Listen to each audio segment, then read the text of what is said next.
at least in that first week,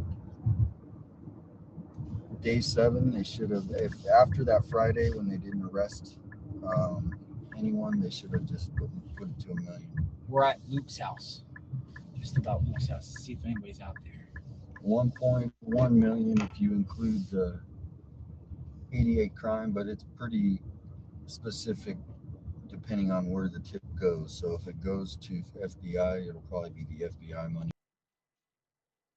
That this is going to be about President Trump setting the groundwork for his agenda heading into the midterm elections. Obviously, his approval rating has taken a bit of a hit in his first year of this second term in office. And one of the big questions that we'll be looking for tonight is how he addresses the question of affordability. That continues to be the #1 issue on the minds of Americans. Will he try and convince people that things are okay and they just need to be patient, or will he map out a plan for the economy going forward? Hallie? Ryan Nobles, next time we see you, you're going to be in a little headset sitting up in the gallery, so we'll be looking for you in a couple of minutes. I'll let you get over to it. Gabe Gutierrez, let me go to you there on the White House North Lawn. No excerpts, I don't think, from the president's speech yet, but give us a sense of what we might hear from President Trump. Well, Hallie, first I want to take you inside the White House right now and a little bit behind the curtain in the briefing room right now. The staff of the White House is playing a claymation figurine of President Trump next to a rolling list of his accomplishments. That's something they're also pushing out online. Certainly an acknowledgement by the administration that they are trying to win the social media war here and get the president's message out on social media for those who may not be watching tonight, a huge audience on the broadcast networks. Of course, this speech comes at a significant time for the president. It has been an incredibly consequential first year of his second term, but there's quite the backdrop here. You still have the partial government shutdown still underway, Democrats withholding funding for the Department of Homeland Security. And also, just a few days ago on Friday, the Supreme Court issuing a ruling that essentially rendered President Trump's most of his tariffs illegal. It'd be interesting to see how he addresses that and how he addresses the Supreme Court justices that will be in the room with him. And of course, Hallie, this comes as tensions are escalating with Iran, and the president is considering what to do next there as he moves military firepower into the region. Now, a senior administration official does tell NBC News that the theme for this speech will be America at 250, strong, prosperous, and respected. And on the economy, as Ryan mentioned, the president is expected to tout a new program to require tech companies to pay for electricity costs at AI data centers. And also, you mentioned he's expected to talk about affordability, but also what he sees as his accomplishments on border security and immigration. Certainly, illegal border crossings have dropped significantly during the first year of his second terms, down from a record high during the Biden administration. But just recently, he has struggled with approval ratings on immigration because, in part, those American citizens that were shot and killed by federal immigration agents in Minneapolis. But with a flair for the dramatic, the president sure to want some made-for-TV moments there at the speech. Everyone wondering how he will honor Team USA, which, by the way, the men's hockey team was here at the White House earlier today, Hallie.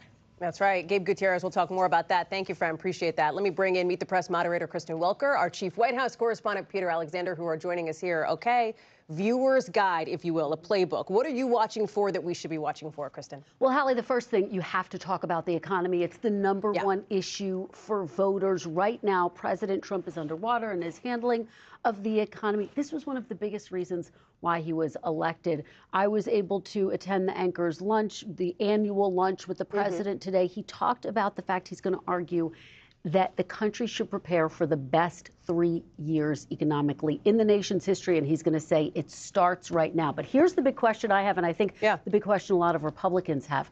Will he express empathy for Americans who feel like they do not think the economy is getting better? That could be critical to a reset, particularly heading into the midterm. And it's this disconnect, Peter, between what the numbers show, what the president says the economy's doing, and how people say they feel about the economy. It feels like we've been talking about this for 2 years. Yeah, it's sort of something similar we said about Joe Biden, you'll remember, right? To try to convince Americans that they're feeling something different than what they're actually feeling themselves right now. So I think what's more important is not so much the words, but what people feel in their wallets as we look at this over the course of this day right now, and which makes today important, but important in terms of the tone it sets going forward for the course of the next several months. This is a different climate. The State of the Union was the premier night of the year for each president in the past, but now it's different. We hear from Donald Trump in extended addresses, in effect, in the Oval Office and elsewhere routinely, right? So the question is, can he say something tonight that he can stick with? Can he hammer it home as he wants to focus on things like one beautiful bill, these other topics that he really needs to demonstrate what he's doing to help Americans? He's got to find a message and stick with it for the course of the next 10 months. Peter, Kristen, thank you. We're going to come back to you early and often as we're looking for the president to leave the White House potentially any minute. Before he does, I want to bring in Republican Congressman Byron Donalds, who is joining us now. He's also running, of course, for governor in Florida. Congressman, thank you for being back with us. Good to see you. It's good to be back with you. Thanks for having me on. So listen, you know the president, you know his team, you know how critical tonight can be to, as Peter said, set the tone for what's ahead. What is it that you need to hear from President Trump tonight? Well, first, I think President Trump should lay out all the work that his administration has been able to accomplish the last 13 months. And it deals with our economy. The GDP growth is up. Job growth in the private sector is growing. Government jobs are down. Tax cuts for the American people. People going to get their tax refunds this year are going to see large tax refunds, larger than they probably have ever seen because of President Trump's agenda. And then you get to wages adjusted for inflation are up in the United States. Compare that to the economic track record under Joe Biden and the Democrats. And then I think you're going to talk about the border. Mission accomplished. Our border is secured.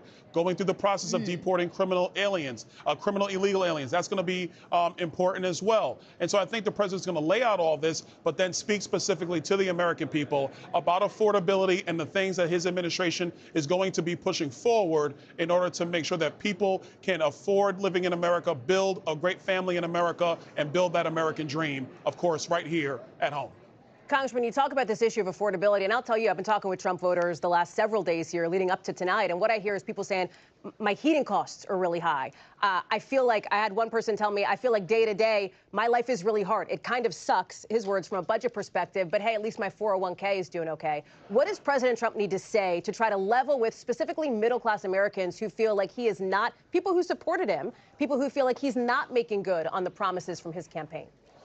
I think at first you have to speak the truth about where the economy is, the actual data points that demonstrate that energy costs are going down in America. And like I said, wages are going up. When wages adjusted for inflation are up, that means people are keeping more money in their pocket. Talk about how no tax on tips, no tax on overtime is going to help working families all across this country. The largest tax cut associated with Social Security benefits, going to help seniors on fixed incomes. You have to constantly talk about these things because, like I said, as the economy continues to grow and get better through this year, we're going to see a lot of that stuff really impact the lives of the American people. I think speaking to that is critical. And then also talking about the other ways to continue to drive prices down in America. And like I said, you compare Donald Trump's economic record to that of his predecessor in Joe Biden or his predecessor before that in Barack Obama. The American people do understand and know that his economic recipe has actually been successful for working families and small businesses in the United States. You mentioned immigration. So let me ask you about that, because this speech is happening on the backdrop of a partial government shutdown, Homeland Security only here, but it obviously comes as Democrats are demanding, they want to see changes to ICE, for example, reforms to Border Patrol, things like making sure that ICE and Border Patrol agents take off their masks, for example, among other things. When it comes to these negotiations, what is it, Congressman, that you would like to hear the president commit to try to get DHS back up and running? Look, at this point, I think this is really in the hands of Democrats. What Donald Trump, I think, is going to speak to is the fact that his administration is following federal law and executing federal law.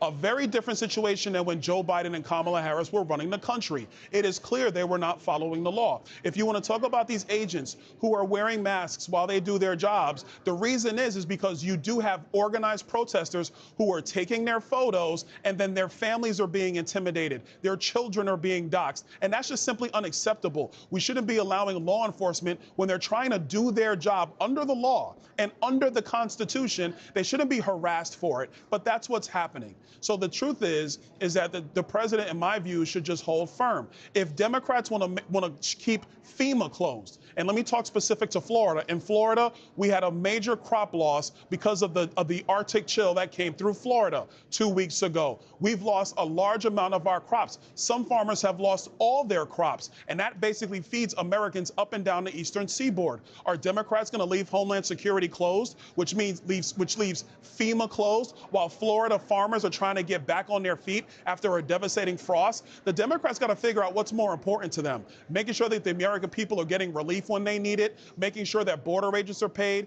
Nobody likes TSA agents. It's tough. I get it. But we got to be able to go through our airports and be safe, or they want to play this silly game. Because what they want to do, they want ICE to be how ICE was under Joe Biden, and that's unacceptable. It's of course, Republicans in the majority, but Congressman, we're always glad to have you on. I know you have to run in. You got to get your seat, so I'll let you go. I know the room is filling up. Thank you very much for being with us. Want to show you now, you've been looking at Stat Hall, right, at the Capitol here, and take a look at this. It is filling up. You're seeing the guests coming in. We've got it covered from all the angles. We are actually watching. I've got every single person around this table just about on their phones, checking the group chats, because President Trump is probably going to be departing the White House any minute. Sometimes we see the president, you know, through the beast, through the windows there, making a last-minute notation on the speech, making a last-minute edit, all of it as more of these members are coming in. I want to go ahead now and bring in Senator Adam Schiff, Democrat from California, who's joining us. So you typically attend these States of the Union, these speeches, not this year. Why not? What's your message to Americans as you decide to essentially boycott?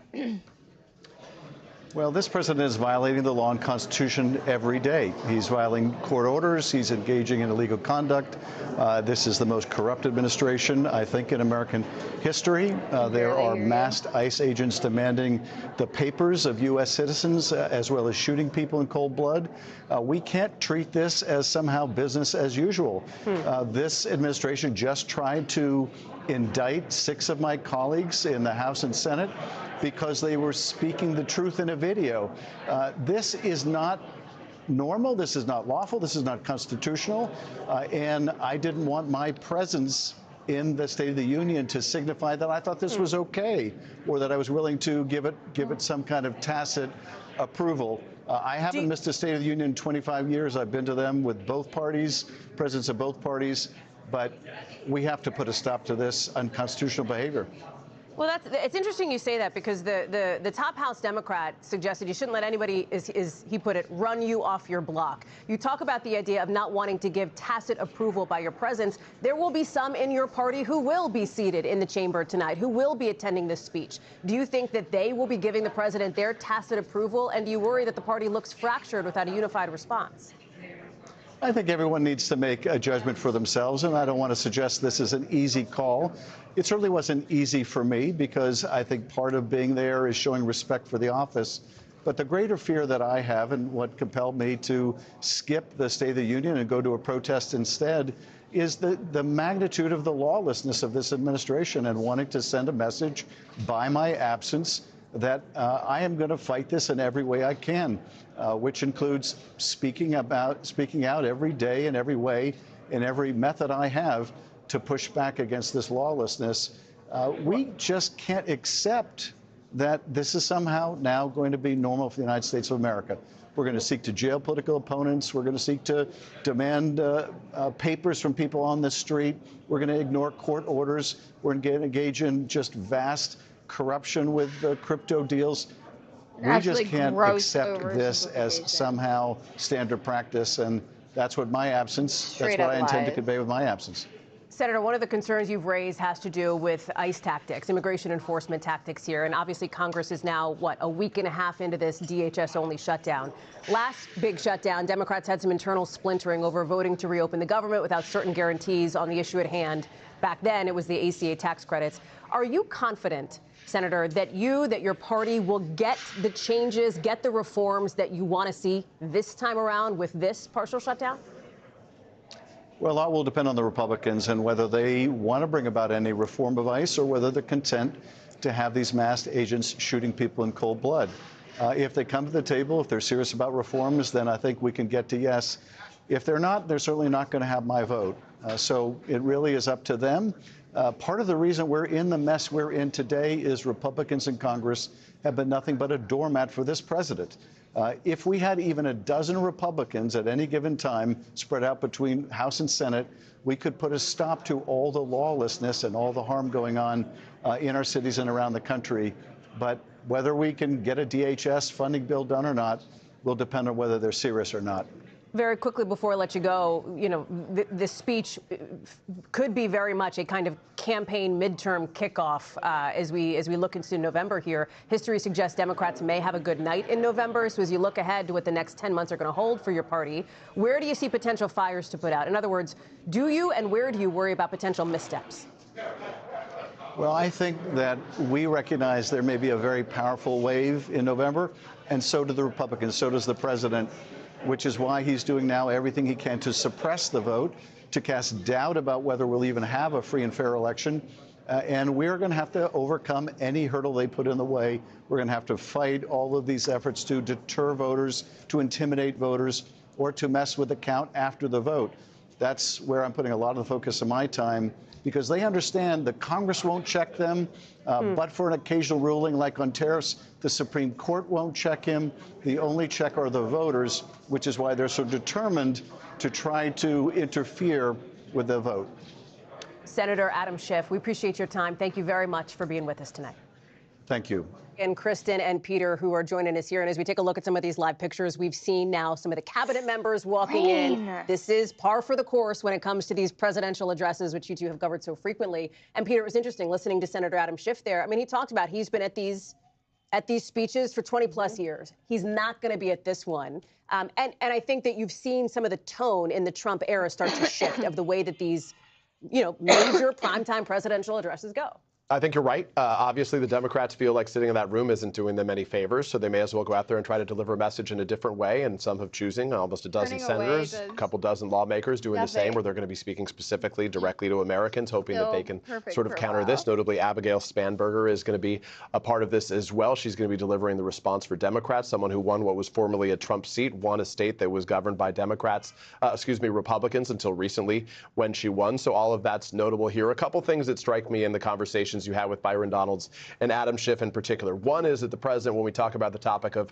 affordability in particular, just 5 days ago he was in Georgia and he said, among other things, they, referring to Democrats, caused the affordability problem.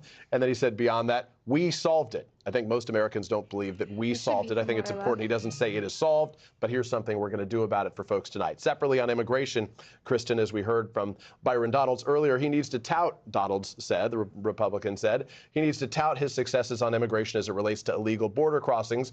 That he has been successful on, but I think a lot of Americans feel, as evidenced by the polls, that he has over-cranked it, over-torqued it as it relates to immigration enforcement, as witnessed by what we saw take place in Minnesota. Well, that's what's so interesting. If you drill down on the numbers, Peter, it shows that a vast majority of people still support the president's call to deport people who are here and who are undocumented. But if you dig deeper into the numbers, it shows that they disagree with the tactics. They think he's gone too far. So can he have a reset on the economy? Can he have a reset on his deportation policies? I go back to where you started this conversation, which is this calculation by some Democrats to boycott this altogether. Senator Adam Schiff laying out his case, in part, I think, emboldened by the Democratic base that cheered them on during what was the longest government shutdown in U.S. history. And here we are, still mired in a partial government shutdown. We'll have to see if tonight's address changes that at all. Well, we're going to be watching for a lot. I should note, too, I don't think we saw them walking by on camera, but the men's hockey team has entered the building, at least most of them.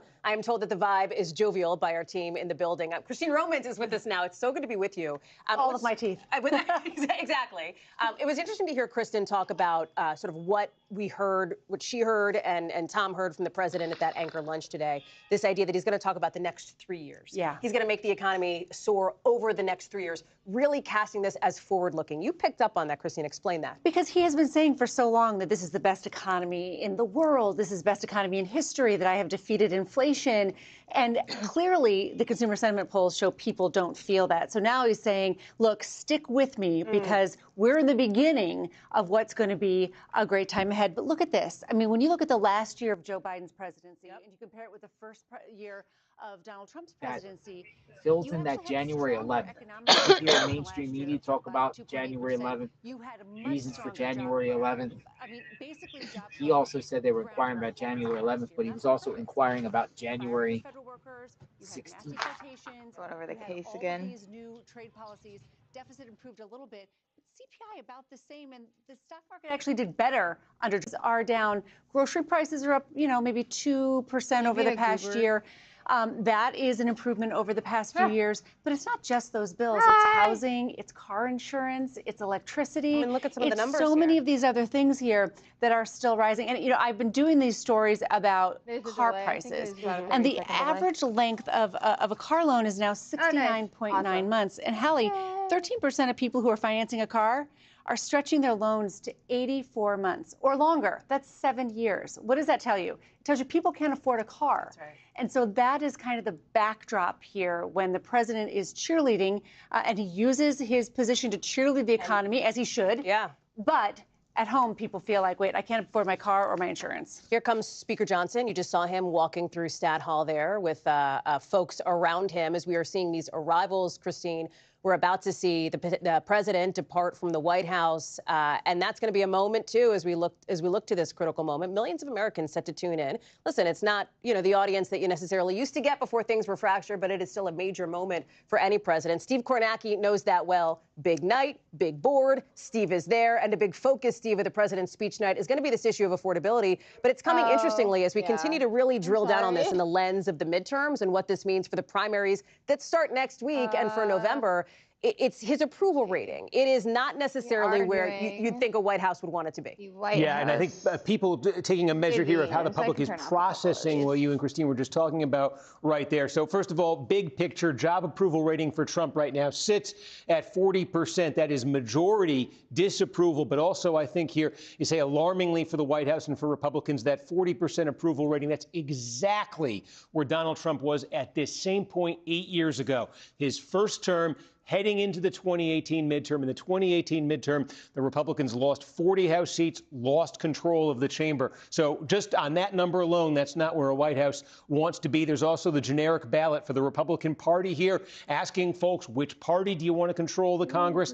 Democrats right now, 48-43, a 5-point advantage for Democrats. Again, go back to that first Trump midterm that went so well for Democrats, so poorly for Republicans. At this point back then, it was 7 points. So again, right now, broadly in line with what happened back there in Trump's first term. Dig down on some of the issues, more particularly the economy. This one actually was a relative strength for Trump in his first term. But now ask folks, do you approve of how Trump's handling the economy? Again, you get that 40% number. In his first term at this point, it was 50%. So voters are saying this is their top issue, the economy, affordability, the cost of living. The president's marks are 10 points lower now on that specific issue than they were at this point in his first term. Also, what Trump has made sort of his centerpiece issue for a decade on the national political scene, immigration and the border. He's sitting at a 43% approval rating on that issue right now.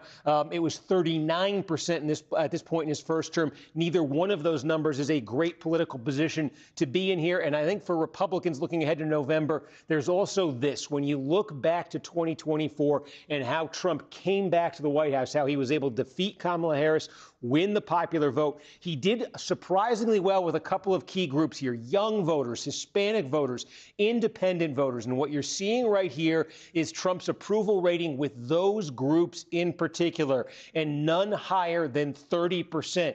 With these same groups a year ago when Trump first came to office, he wasn't doing great, but he was doing better. He did surprisingly well with them in the 2024 campaign, and he has slipped now since then, both in his early days as president again and now a year in. Well, and I think, Steve, to your point, I mean, TLDR, right, the coalition that got him elected this time around doesn't seem to be quite as strongly backing him at this particular moment in time. Fair? No, that's exactly right. And again, there's the concern for Trump and his party has always been twofold. It's just trying to have support with these voters, and then also the voters from these groups who do support him, do they turn out in midterm elections? That's also been one of the secondary concerns, too. Steve Kornacki, I know you're going to be sticking around. Right there, I have Pete Hegseth, Homeland Security, the White House, and Donald Trump. I also have a bunch of intelligence feeds as well. So kind of have it on this one for the State of the Union, but we'll to talk through a lot of this pull with those us, up Steve. as we see Thank new you. We saw stuff some come out. action There there. needs You're to be. looking on the left side of your screen at the door, the portico where the president will emerge at some point to make that trek down Pennsylvania Avenue. No traffic. He'll make some good time getting down to the Capitol building. That's just a couple of blocks from where we are. As I bring in Matt Gorman and Amisha Cross as well. Matt, you know, we've been talking about this. Peter alluded to it. It's a big night for a president, but it's also, you know, are we going to be talking about it Friday? I mean, I think the key thing about it is the tone setting, is a blueprint perhaps for Republicans in Congress and around the country to draw from as they head into these key elections. Absolutely. Polls will go up, polls will go down, maybe based on the speech. But I think what Republicans I talk to are running Senate races or running a ballot, down ballot across the country. They want a template that the vice president can use, the cabinet members can use, how to talk about the economy. Do we hear new things on, say, health care and housing that voters can latch on to, that Republicans can latch on to and talk about on the campaign trail? Is that clarity? It's that cohesion? Really him telling a story tonight, I think that Republicans are looking for most of all. Amisha, are Democrats taking the right strategy here when it comes to, you know, several dozen of them boycotting, others will be in the room, some bringing, for example, Epstein abuse survivors, which we'll talk more about, to try to shine a spotlight on an issue that certainly President Trump hasn't seemed eager to discuss? Well, I think that bringing the Epstein survivors is actually really smart. One of the things that Trump has done since those files have been called for is try to elude and run away from them as much as possible. But with that being said, the Democrats are running into the same struggle. I mean, I like what Thomas Massey did today. He read the names of the people in the files. I think we need more of that, too. They've had consistently being on the same page, singing from the same songbook. Some want to actively participate here. Others want to, you know, go and essentially rally the base. Individuals who are already done with Trump, who probably won't be watching this, who are done listening to all the lies, and they want to be a part of that coalition. The big thing, I think, is that Democrats are very well aware that the midterms are just around the corner, and that this is campaign, campaign, campaign. And at the end of the day, Donald Trump is who he is. They know that the tariffs cause prices to go up. They know that irrespective to the Supreme Court shooting down his authority to even carry those out, he then inserted more. They also know that this is a president who refuses to acknowledge that affordability is a problem, but also does not have a path forward. He would rather believe that people are somehow just thinking it up where the Democrats created it. Affordability isn't a feeling. You can either pay your bills or you cannot. Americans know exactly what that means and what that feels like, and they're looking for a way out. And I think that Democrats are being very smart in sticking in that lane and showcasing what they can do, but also elevating the concerns of the American people because they know that the president isn't going to do immigration. Let me bring in Julia Ains now, because one of the issues, listen, we spent a lot of time on the economy because the president is going to be spending a lot of time on the economy. You got to talk about the Department of Homeland Security and immigration, too. You heard it in that conversation with Congressman Donalds as well. This is the backdrop of a partial government shutdown, but a shutdown nonetheless, with no funding for Homeland Security for most of it. And on that, I want to bring in Julia Ainsley here, because, Julia, the president has put a spotlight on this. It is one of the issues that helped get him to the White House in 2024. But here again, we've seen a degree of erosion for him in support. Go off on some of you're absolutely right, Hallie, and it's incredible to think about the change from just a little over a year ago in his inaugural speeches, when he did two, talking about the shock and awe that he wanted to bring, specifically when it came to mass deportations in this country. Now you're looking at a government shutdown over DHS because of Democrat opposition to the policies that they saw ICE carry out in some of the cities across the countries. And it is 1 month to the day of the death of Alex Pretty at the hands of Border Patrol agents in Minneapolis, which we know started the beginning of a very stark change to Trump's immigration policies. They've now pivoted to a softer touch. And Julia, I only jumped in here. I don't want to interrupt you, but we saw the president's chief of staff walk out of the White House, which suggests we're getting close. Some other aides and advisors as well, as we expect to see any second now. The president and the first lady walk out, get into the motorcade. Peter, you've done a few of these before. He doesn't usually stop, right? No, because he's got a pretty big audience when he gets to the chamber. So not really a need to talk to the five of us that stand out there and greet him when he comes, I'm guessing. But I'm sure he'll wave and he'll be happy, to have this opportunity. There was some discussion the president might even have flown overseas to Milan for the end of the Olympics for the gold medal game. The guidance was that he wasn't going to do that. He ultimately didn't do that. He realizes this is where he needs to deliver his message, and he's going to try to focus on it today. I think the point that Matt made was an important one. The president can lay out a good story, a good template, if he does it well, if he sticks to the script, so to speak, tonight, and there he is. President Trump, along with First Lady Melania Trump. given a wave as predicted. Peter, you've done this a time or two, and getting in, of course, the beast there. It's always interesting, too. And I'll bring in Gabe Gutierrez, who's live for us at the White House. Sometimes you get an angle, right, the president's looking at his remarks, you know. Hopefully that's better, and I'm not Gabe, as he's getting ready to blowing head out down anybody's Pennsylvania speakers. Avenue to the Capitol.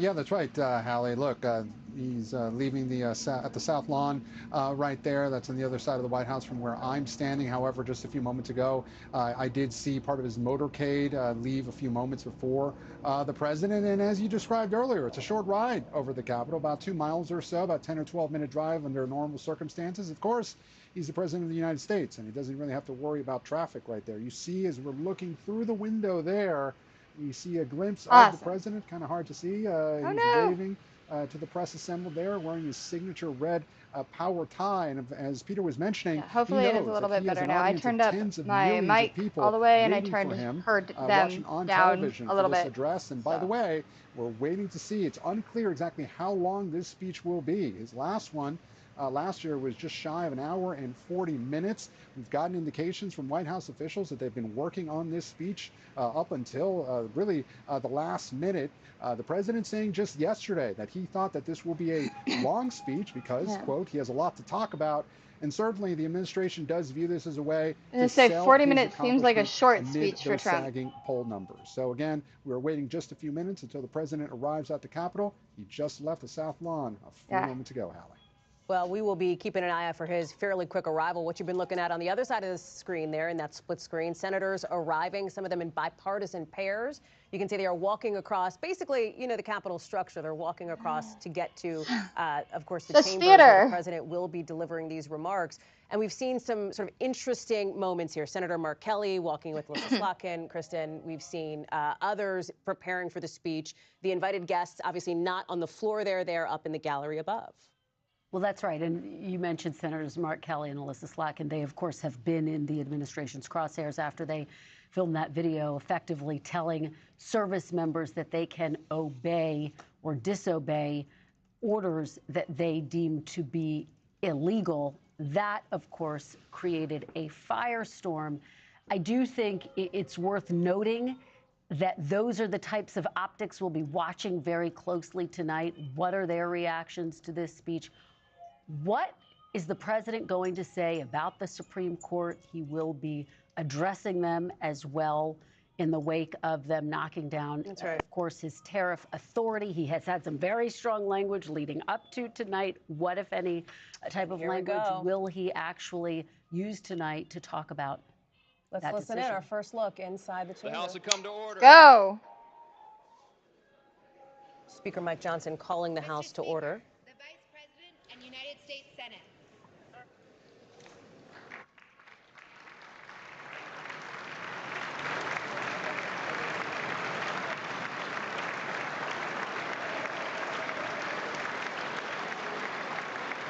Taking a look here at Vice President J.D. Vance walking in, presiding, of course, in his role over the Senate in this instance. And it looks like that's Democratic Senator Chuck Schumer right behind him, Senator Thune, along with Senator Schumer there. And I believe that our chief Capitol Hill correspondent, Ryan Nobles, has made his way to his position, has a bird's eye view of all of this. Ryan, tell us more.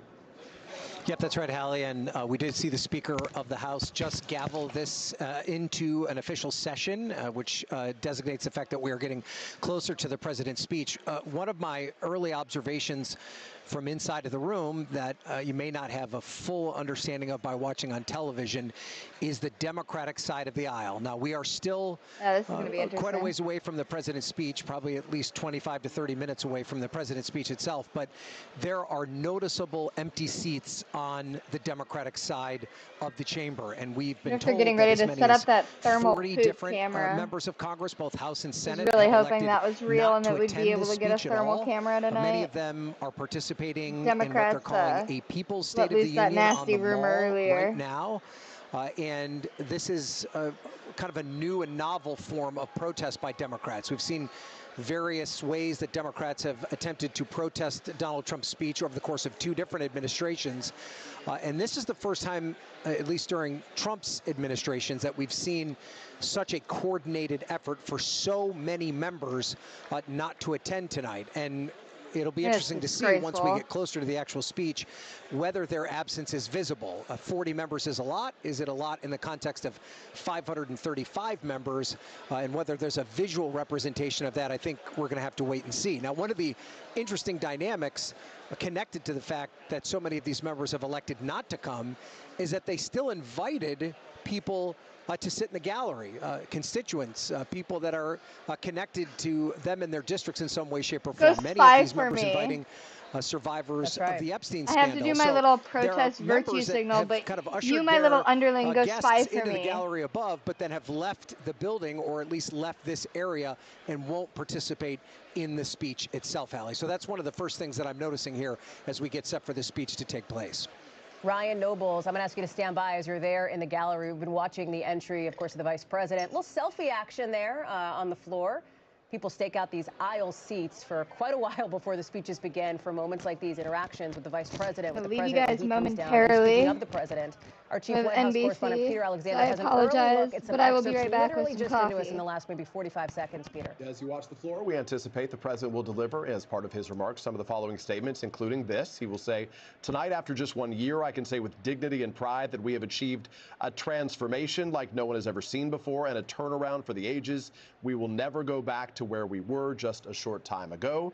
He will say, among other things, when it comes to the corruption that is plundering America, there has been no more stunning example than Minnesota, where he says members of the Somali community have pillaged an estimated $19 billion from the American taxpayer. I think that'll raise some eyebrows for some. Obviously, it's a place where the president directed a lot of his frustration, ultimately directed a lot of American troops as well, ended up with the deaths of Renee Good and with Alex Preddy there as well, which caused a lot of concern, ultimately led the president to say that he learned, among other things, he needed to take a softer touch on that. And I think on the topic of corruption, a lot of Democrats who are attending or boycotting will likely make the point that they believe this administration is responsible for some of that corruption. He is also going to make points as it relates to foreign policy. He will say, as president, he'll make peace wherever I can, but I will never hesitate to confront threats to America wherever we must. We are also restoring American security and dominance in the Western Hemisphere, a nod to what happened most recently in Venezuela, and again, more recently in Mexico, as it relates to one of the cartel leaders who was killed by Mexican forces with the help of the United States in some form. So those are some of the things that we anticipate we're going to hear from him in the course of these remarks as a function of the excerpts we're now being handed right now. But again, you know, Donald Trump is a unique figure. Well, okay. You're going exactly where I was going to take you, Peter. The excerpts are what's in the teleprompter, as they say, but there are some other things that are out of anybody's control except for the brain of the president himself. And when he sees others in that room, when he gets reactions in the room, that's sometimes the most revealing moments of all. And it's not altogether unexpected we may see reactions. We've seen that in the past. We saw that last year. Gabe Gutierrez, I know you were eager to jump into the conversation here, pal. Over to you. Yeah, that's right. And listen, in addition to those excerpts that Peter was talking about, I'm looking at a few more, and we can clearly see that his speechwriters really wanted to hit the theme of America's 250th birthday. And in another excerpt, mentioning from 1776 to today, every generation of Americans has stepped forward to defend life, liberty, and the pursuit of happiness for the next. Now it is our turn, the president is expected to say. And then further down, towards the end of the speech, potentially, he will end towards his closing remarks. It appears that he could say, "The revolution that began in 1776 has not ended. It still continues, because the flame of liberty and independence still burns in the hearts of every American patriot." So certainly a very nationalistic speech in those terms. We heard from a senior administration official earlier that that would be a theme running throughout this speech. But as you mentioned, Hallie, as you were speaking with Peter, the question will be how much the president sticks to that script. Well, that's it. As we're taking a look here, the senators from Georgia filing into the chamber, others as well in the room, and again, you know, all of inappropriately this happening, caffeinated, making his way to the Capitol, arriving, if he hasn't already, any minute. I want to go back to Ryan Nobles, who's in the gallery. It's going to be really interesting to see if he says anything about UAPs. Survivors of Jeffrey Epstein's abuse. And I understand that at least one of them was asked to remove a pin, correct? That she. I'm almost half what do we know about expecting that? it. Is that typical procedure? Maybe towards like the middle end. Our understanding, Hallie, is that the pin said release the Epstein files, and it is is that on the bingo tonight? for the gallery staff. That might be a good little hint. This is the White House bingo card. Who are ushering the folks that will be sitting in the gallery through the security process. That they have to remove any sort of iconography or material or clothing that has any sort of message on it. So, for instance, you can't wear a T-shirt that says "Make America Great Again." You can't wear a button that has any sort of message on it. Now, there's not aliens. There are survivors that are getting around that by wearing the butterfly pin, which this should be the free space. Survivors have been using as kind of a symbol for the work that they are doing to try and bring this issue to light. So we have seen those in the gallery, but any sort of pin that has a specific message on it, any type of shirt, you can't bring any sign into the gallery. That material, the gallery staff will quickly grab it and take it away from you as you're coming in. Also, any rank and file member, any guest that is in the gallery is also not allowed to bring any sort of cell phone in. They're not allowed to take pictures or take video of that experience while they're physically inside the chamber. So there is a strict set of rules that they have to adhere to as being guests of Congress as a part of the State of the Union, Hallie. And Nobles, thank you. Kristen, we just saw Senator Graham, Senator Cotton. You see the two of them, you got to think foreign policy. You got to talk about what the president may say on Iran. Well, you raised such an important point because in the weeks leading up to this address, Hallie, you have Senator Lindsey Graham in particular urging President Trump to take strong action against Iran, arguing that Iran is in a uniquely weakened position right now, coming on the heels of President Trump striking Iran several months ago, as he says, decimating its nuclear program. Of course, there's been some debate about that, but zooming out, that U.S. President Donald Trump is expected to call on Democrats to end the partial DHS shutdown during his State of the Union speech. So there's one of the things that we can probably expect him to talk about. He wants to get a deal. Can he get a deal? You think about what happened in Venezuela, regime change. By all accounts, regime change in Iran, and we don't even know that that would be the ultimate goal. Increasingly more complicated than regime change in a country like Venezuela. And one more point I'll just add, Hallie. We'll be listening closely to see if there are any tea leaves on Iran and his thinking there. But don't forget, today marks the 4-year anniversary of Russia's invasion of Ukraine. President Trump campaigned on a promise to end that war. He's now said that's proven more complicated. Will he provide any update in terms of where those talks stand right now? Kristen Welker, thank you. We'll see you, of course, for the big speech. I want to go to Keir Simmons, who's joining us now as well. Our Zodiac killer correspondent. And Keir, pick up where Kristen left off here, because I'll tell you, in some of my conversations with Trump voters, one thing I heard repeatedly from several of them was, I'd like to hear the president talk less about foreign entanglements and more about what's happening here at home.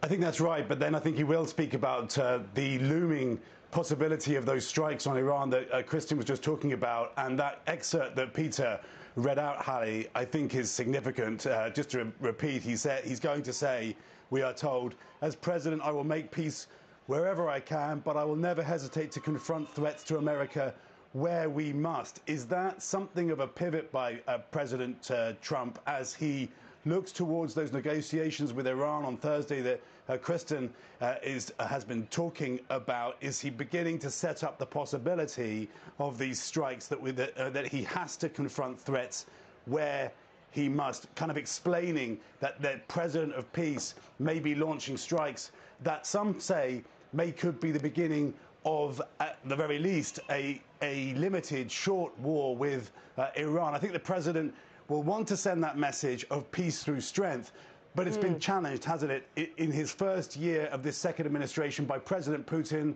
over Russia and now by Iran. Will Iran bend? Because the Iranians today are saying they want peace, they want a deal, but on their terms. In other words, they're saying we would like to see some kind of a compromise, but we want to and they're continuously pushing for their nuclear facilities. Faces here That's in this our hard region line. where I am, and that is a challenge that, for example, Minority Leader Chuck Schumer says today he needs to try to explain. President Trump needs to try to explain to the American people. Keir Simmons, thank you. You're taking a live look now. It's some of the other, let's call them esteemed guests in the room, the members of the media, including our own Ryan Nobles, our chief Capitol Hill correspondent. Absolutely and Ryan, not. as we're taking a look Not at the room filling up, esteemed we should note guests. that it appears, I think we saw a shot of the doors closing as the members of the Senate are now in the chamber. Hold on. And I I'll be guess right back. so too are the men's hockey team, huh? Yeah, well, they're not in the chamber quite yet, Hallie. And one of the things that we're waiting to figure out is exactly how they will feature in this speech tonight. There's a timing issue related to all of this. They were invited at the last minute. All the seats were spoken for. They're not allowed on the floor because this is an active session of Congress. But we are told that the group of hockey players who were seen in the rotunda of the Capitol earlier this evening taking pictures with Speaker Johnson, they then were decamped in Speaker Johnson's office, made their way out of the Speaker's office, and then headed up to the third floor outside the gallery where I'm sitting and where all the guests are sitting. So as you wait to see where they will appear throughout this speech, the guess would be that they're going to appear somewhere in the gallery. Will they be introduced and walk into the gallery, maybe walk down the steps through different doors and are honored that way? That remains to be seen. But we don't expect them to come out into the floor, the main floor of the chamber, and they won't be, at least it doesn't look like right now, they won't be sitting in the chamber throughout the entire speech. But there was some back and forth. Will they, won't they? We know definitively that they will be here and they will be honored in some form or fashion. But there will be a bit of anticipation as to just how that plays out over the course of the speech, Hallie. And it all happened, Ryan, I think we should point out, heads spinningly quickly from them dominating in that dramatic, well, I don't know, it was close. It was close. The gold medal match on, what, Sunday morning, East Coast time, from Milan to Miami and now to D.C. here. All of it, of course, as the team came under some controversy when the FBI director showed up at the post-game party. Yeah, I mean, we should point out, while I think all Americans are very proud of the effort of the gold medal winning hockey team, You're much better to look at than Cory there is some Booker. controversy associated with it. The fact that the FBI director was in the locker room after the game, ostensibly on a government-funded work-related trip where he did have meetings in and around Milan during the course of the games. But then also the president's call into the locker room after the game has been met with a degree of controversy. He did congratulate the team, but then seemed to kind of joke about wanting to invite the women's team as well, suggesting that if he doesn't invite the women's team that he might be impeached. He later did formally invite the women's team to be a part of the State of the Union. They respectively declined. They didn't really offer any context around the reason for declining, but the women's hockey team will not be here tonight. And we should also point out, from a sports perspective, that these NHL players, and they're all NHL players, have to get right back into the NHL season. The NHL season kicks back up after its Olympic break tomorrow night. So you're right. They were in Milan just a couple of days ago, Miami yesterday, in Washington here tonight, and many of them will be scattered across North America in upcoming NHL games. Millie. Ryan Noble, Millie Barr. thank you. Mel Zanona joining us along with John Allen. Let's listen into the speaker here. Of the United States into the chamber. The gentleman from Louisiana, Mr. Scalise. The gentleman from Minnesota, Mr. Emmer. The gentlewoman from Michigan, Mrs. McClain. The gentleman from North Carolina, Mr. Hudson. The gentleman from Pennsylvania, Mr. Reschenthaler. The gentleman from Utah, Mr. Moore. The gentlewoman from Indiana, Mrs. Houchin. The gentleman from Oklahoma, Mr. Hearn. The gentleman from New York, Mr. Jeffries. The gentleman from California, Mr. Aguilar. The gentleman from California, Mr. Liu. The gentlewoman from Washington, Mrs. Delbene. The gentlewoman from Michigan, Mrs. Dingle. The President of the Senate, at the direction of that body, appoints the following senators as members of the Committee on the part of the Senate to escort the President of the United States into the House chamber. The Senator from South Dakota, Mr. Thune. The Senator from Wyoming, Mr. Barrasso. The Senator from Arkansas, and Mel, this is the escort committee being laid out. Those who will bring the president into the chamber. And it's always, these are the moments when you're like, I wish I had a mic on every seat. I wish I had a microphone on every lapel to hear it all, right? This is when the C-SPAN cameras really come in handy, because the dynamics in the chamber are the most fascinating piece of the entire night, especially because my colleagues in the room are telling us we see some Republicans and Democrats hanging out together. Thomas Massie, he was one of the people who pushed for the Epstein files, along with Ro Khanna. They were shaking hands, taking pictures together. It's always fun to see who's in the center aisle trying to get that prime seat so they could shake the president's hand. We also saw that there's a number of high-profile guests in the audience, too. Notably, there's also a Senate Republican candidate who's vying for a Trump endorsement. That's Ken Paxton of Texas.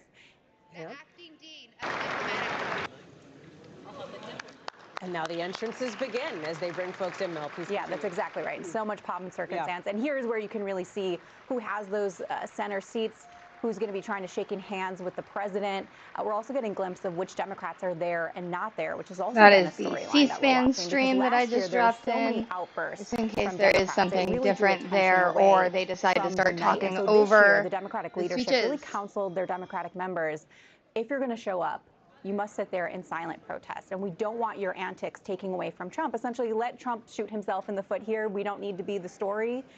So you are seeing a number of Democratic absences. They're attending counter-programming. Even a member of the Democratic leadership, Katherine Clark, deciding not to attend tonight. So really fascinating dynamics to watch inside the chamber. For sure. And Seton Gardner, the assistant House Sergeant at Arms there, making these announcements to bring the various folks in, including, we may, John, at some point see, of course, some members of the Supreme Court. We may see some members of the Supreme Court. How fraught will that be if it happens? Explain that. So certainly there are the 3 members that voted with President Trump on the tariffs decision last week, which is basically Alito and Thomas and Kavanaugh. But then there are the 6 that voted against him, including the 3 appointed by Republicans, so Amy Coney Barrett, Neil Gorsuch, and John Roberts, who he suggested, maybe shouldn't have had their seats on the Supreme Court. That could be very icy. Maybe not icy enough for the hockey team to skate onto the floor. Okay, John. But it could be icy in the chamber with the Supreme Court justice. Let me just think, there were some Republicans who actually said today they were clear about what they want to hear and what they don't want to hear. They do not want to hear attacks on the Supreme Court justice. Ryan Nobles, they want to hear more of an optimistic take, as I know we're about to lose you as some of these entrances happen.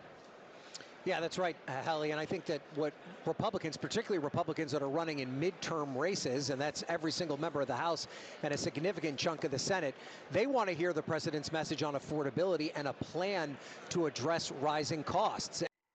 As a side note to what they were talking about there, it's not unusual for justices to attend a State of the Union address, but it is partial. Usually they only attend if it's their guy. Supreme Court justices.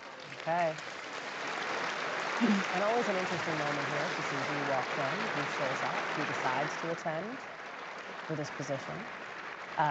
Amisha and Matt here with us. Mm-hmm. All of it as we look at the dynamics in play. Totally. And that room is smaller than it looks on TV, so everybody's really in close comfort. In this case, the camera takes away 10 pounds. Granted Trump immunity, and I think that over the course of time, he has looked to them to basically be the standard bearers for his policy agenda, and that's why he struck so hard. And I think that during this speech tonight, we will hear him strike again. And we see now 4 members, it looks to my eye, of the Supreme Court there. Chief Justice Roberts, Justices Kagan, Justice Amy Coney Barrett as well. Interesting dynamic, as John has pointed out on all of this. And Mel, to get back to your point, and I didn't mean to cut you off there, but I know Ryan has to sneak off for a second. The optimistic tone is what some Republicans say they want to see, even as there are some questions around President Trump going into the 2nd year now of his 2nd term, starting to enter that, into a midterm where the historic winds are blowing against the Republican Party, as they do for the party in power. 18 of the last 20 midterms saw the president in power, his party lose seats. And questions about how the lame duckiness, let's call it, right? Not there yet. We're not even close to there yet. We don't see Republicans, very rarely do we see Republicans split from the president in moments like this. No, but they are the ones on the ballot in November. And so that's what the concern is. They get none of the benefits of Trump running on the ballot, but they get all of the baggage. So that is why they want him to focus on affordability. They want him to be talking about the one big beautiful bill. They want him to hype up the tax credits and the tax refunds that are expected. So Republicans to take credit for those, because I've talked to senior Republicans who have said they're very disappointed so far in how the party has messaged those wins and those accomplishments. So that is what they're looking for tonight. They also want Trump to acknowledge how voters are feeling about the cost of living, something Trump struggles to do in some of these speeches. So the question is, can he stay on message? Does he go off script? does he veer into some of these personal vendettas, including attacking the Supreme Court justices? And there are many in the MAGA inner circle, John, and I know that you are on the phone every day with your sources who want to see the fighter, who want to see the president come out swinging. Oh, absolutely. That's all they want to see from him. That is his calling card. What I will say, though, to Mel's point about the midterms and your point about the 18 out of 20 midterms, what tends to happen is that the break comes too late for the party in power. That when they do break from the president, it is too late to save their majority.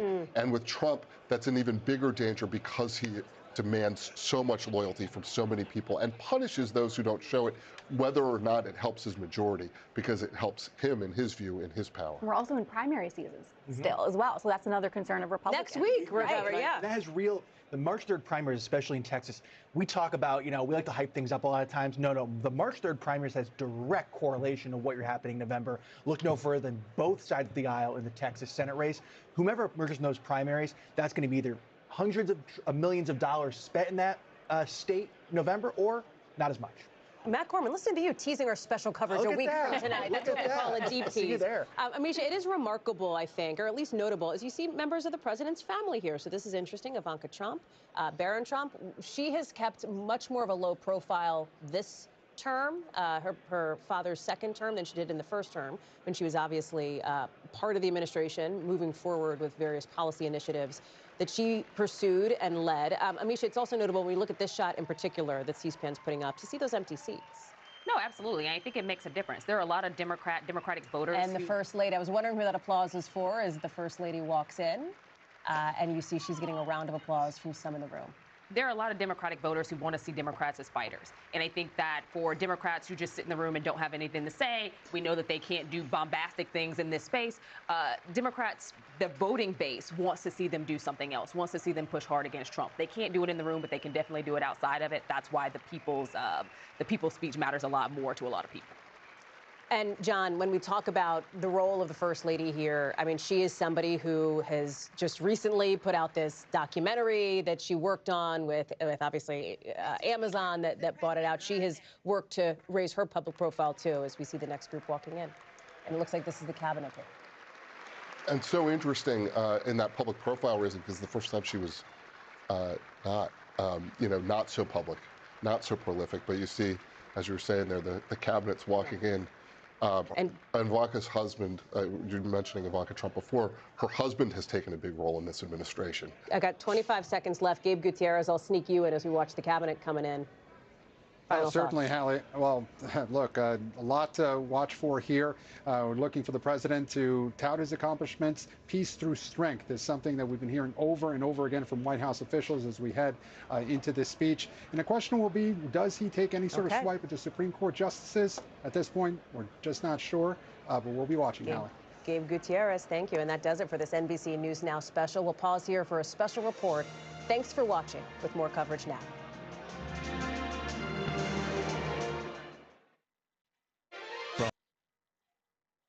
There's Lee Zeldin. I did spot Secretary EPA. Burgum. Yeah, I did see Doug Burgum as well. No interior. So Burgum is there. Is this Russ Voigt, OMB director? Yeah, Russ Voigt? Is it Voigt or Vogt? Vogt. You're right. Thank you. I wasn't sure which one it was. He's very instrumental in this administration. Oh, very much so. Especially during the Doge cuts earlier this year. And then DNI Director Tulsi Gabbard. Is that Tulsi? Yep, there she is. Kind of a homecoming for her, too, former House member. Democrat from Hawaii, in fact. Yeah. Okay, so I'm noting we haven't seen Brooke Rollins yet, the Agriculture Secretary. And do you know, I think Greta told us earlier that the Ag Secretary is the most frequent designated survivor. Oh, there she is, though. Oh, there's Brooke. Brooke Rollins Secretary is there. Lutnick, and then Lutnick is there. Commerce. Behind Rollins. Transportation. We saw Scott. Duffy, Sean Duffy. Sean Duffy, sorry. Davison Greer, that was Scott Turner in front of him of HUD. Who's who of politics? We're about small business a decade away from them announcing who they're wearing. I don't know why, but that's who I guessed. Well, my guess before was Chris Wright of Energy. I don't think we've seen him yet. That's a good one. We I haven't could seen be him. the winner of the 50 cents. Oh, wait, is that? Or is that I think Chris that's behind him right him? there, yeah. Who's behind him? Yeah. I don't think Behind we have a Sean designated Duffy, survivor. I think Christine Secretary Wright. Because Kelly Loeffler of Small Business, she was a former senator from Georgia who got defeated by John Ossoff. It'd be interesting if we see any of DNI Director Radcliffe. CIA. CIA. Oh, CIA. Yeah, Mr. Radcliffe, former member of the House from Texas. And Steve Witkoff, the president's Middle East advisor. Good on. Going to have peace talks with, or nuclear talk on Thursday. He's been busy. It's so interesting. John Ratcliffe used to be on all the cable news channels on a frequent basis, and then he became CIA director. We haven't seen him since. When he was a member of Congress, he was always on TV. Oh, there's RFK taking pictures, RFK Jr. In terms of active members of the cabinet, you're right. He isn't on TV as often as some of them are. Yeah, and usually the CIA directors aren't. That's true. It's a job that's tricky to be on the airwaves all the time. I'm interested if any Democrats. Is that John Duncan? With left gray hair from Tennessee. Is that John Duncan standing there? Yeah, longtime congressman from Tennessee. Oh, there's Don Jr. And I believe that was. There's Susie Wiles again. Christy Nome, some fellow. Christy Nome, Will any Democrats get to talk directly with Christy Nome? I think they'd have things they want to discuss. Now, Rubio Hegseth. We have not seen Lori. Did we see Lori Chavez de Remer? Yes, we did see her. RFK. Chris Wright, we think we saw him. Doug Burgum, Brooke Rowlands. Doug Collins. Doug Collins. Have we seen Doug Collins? He was a designated survivor last year. He could be. Because we've seen McMahon, Zeldin, Lutnick, Bessent, Nome, Bondi, Gabbard, Turner, Duffy, and Loeffler. Wow. Oof. Double duty, possibly There for we go. the I think VA we got secretary. it. I think know, we got Millie. it. Maybe Doug he Collins. enjoyed his time so much, his alone time. I'm always curious what they are doing when they just hang out, watch the speech. Now, is Doug Collins running for Senate in Virginia or in Georgia? No. Okay. I don't believe so. He did because before. I know there's a Republican primary. That's it. He did before. Yeah. There is a Republican primary to take on Mr. Ossoff, who's up for re-election this year. And I don't think that's been decided. There's a three-way primary that's pretty tight in Georgia. Buddy Carter, a member of Congress, Mike Collins, and Mike Collins, that's it. And then there's Mr. Dooley, who is, I believe, backed by Governor Kemp. I think what's also notable is this is the same cabinet the president started with. This is the crew that walked down last year for the joint session. Nobody has left yet, has There's obviously speculation over who will be the first, but yeah, we're now in February and everyone's intact. And I didn't see Eric Trump with the family yet. We saw Don Jr., we saw Barron, we saw Ivanka. I don't think I've seen I think they Eric or the other woman, the other young lady that is his family. I believe I saw Tiffany. Did you see But Tiffany? I haven't seen Eric. And I thought I saw Eric. Tiffany It was a wild way of introducing Tiffany. My former head of the His RNC, other daughter. Often comes to these events The other as well. woman. She's got her own show now on Fox, doesn't she? Yep. So it's 5 after 9. We're expecting a 2-hour speech. In a minute, clerk of the House will come in and say, Mr. Speaker, the President of the United States. Maybe some cheers, some boos. We'll listen to the President as he walks down the aisle. We hope we can hear better than we can hear during this portion. It's fun to watch everybody walk in. I mean, this is a big night in Washington, like you said. Huge security event because everybody is in one room. So Chuck Schumer and John Thune, Mike Johnson, the Vice President, the whole gang is, in that room right now. It looks like I am always interested in who's grabbing the aisle seats to get the entrance greetings with the people coming down the center aisle.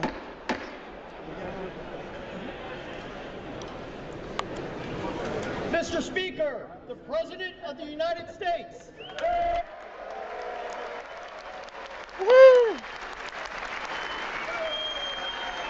Leadership is behind him.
last selfie.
Members of Congress, I have the high privilege and distinct honor of presenting to you the President of the United States.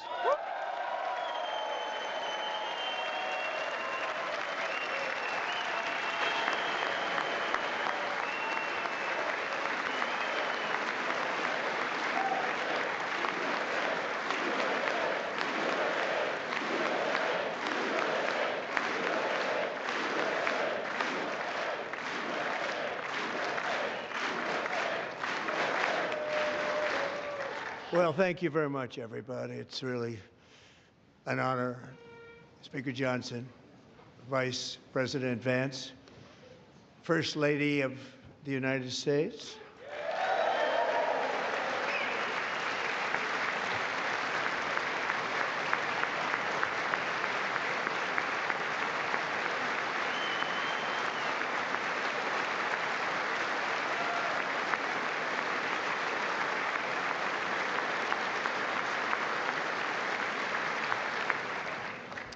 Second Lady of the United States.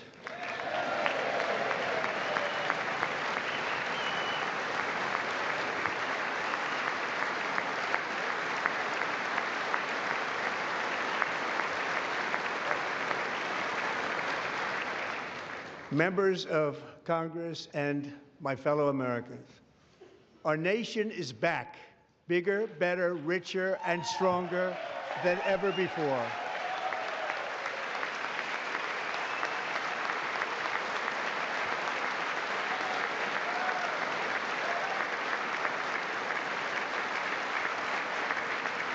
Less than 5 months from now, our country will celebrate an epic milestone in American history, the 250th anniversary of our glorious American independence.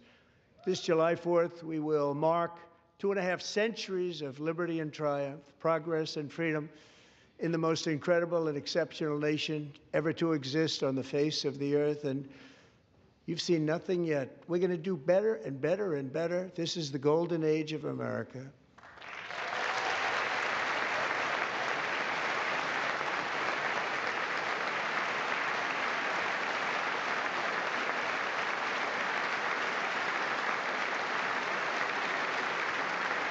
When I last spoke in this chamber 12 months ago, I had just inherited a nation in crisis with a stagnant economy, inflation at record levels, a wide open border, horrendous recruitment for military and police, rampant crime at home, and wars and chaos all over the world. But tonight, after just 1 year, I can say with dignity and pride that we have achieved a transformation like no one has ever seen before, and a turnaround for the ages. It is indeed a turnaround for the ages.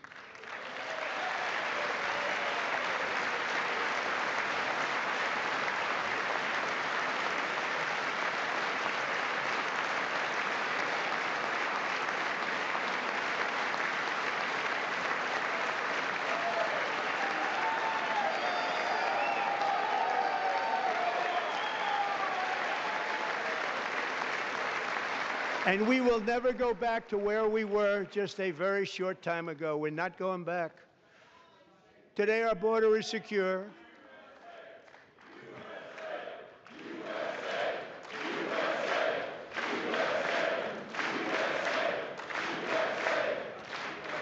Thank you. Today, our border is secure. Our spirit is restored. Inflation is plummeting. Incomes are rising fast. The roaring economy is roaring like never before, and our enemies are scared, our military and police are stacked, and America is respected again, perhaps like never before.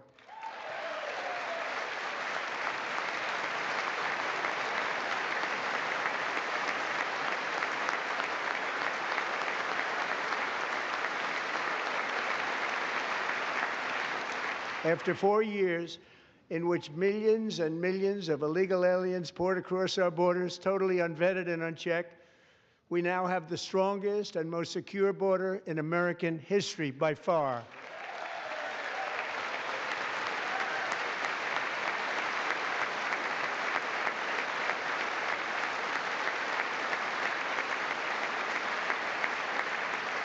In the past 9 months, 0 illegal aliens have been admitted to the United States.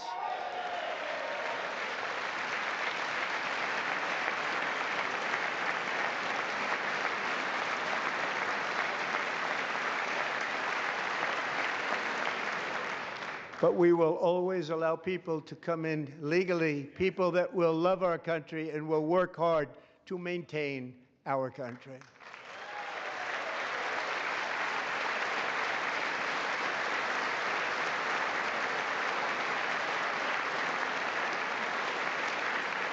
The flow of deadly fentanyl across our border is down by a record 56% in 1 year.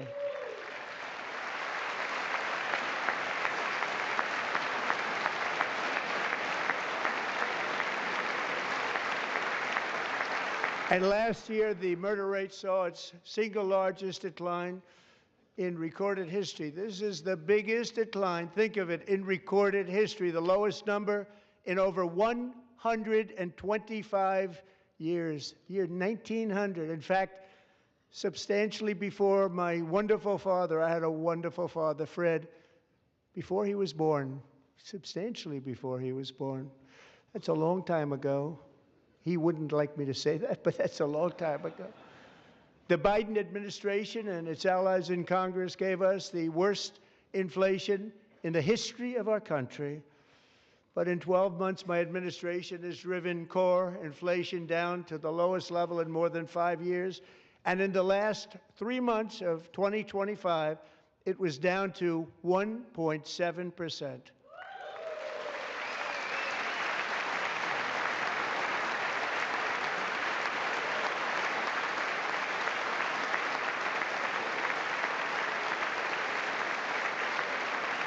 Gasoline, which reached a peak of over $6 a gallon in some states under my predecessor, it was quite honestly a disaster, is now below $2.30 a gallon in most states, and in some places $1.99 a gallon. And when I visited the great state of Iowa just a few weeks ago, I even saw $1.85 a gallon for gasoline.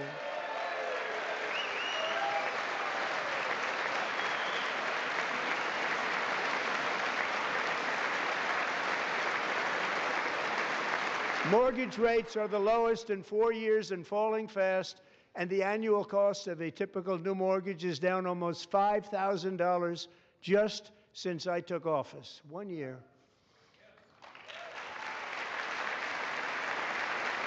And low interest rates will solve the Biden-created housing problem while at the same time protecting the values of those people who already own a house that really feel rich for the first time in their lives. We want to protect those values. We want to keep those values up. We're going to do both. And we are going to keep it that way. The stock market has set 53 all-time record highs since the election. Think of that, 1 year. Boosting pensions, 401ks, and retirement accounts for the millions and millions of Americans. They're all gaining. Everybody's up, way up. In 4 long years, the last administration got less than $1 trillion in new investment in the United States. And when I say less, substantially less. In 12 months, I secured commitments for more than $18 trillion pouring in from all over the globe.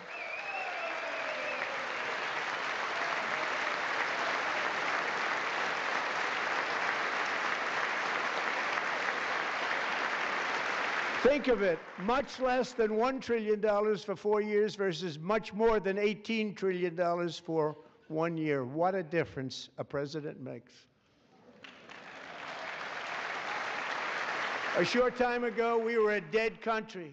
Now we are the hottest country anywhere in the world, the hottest.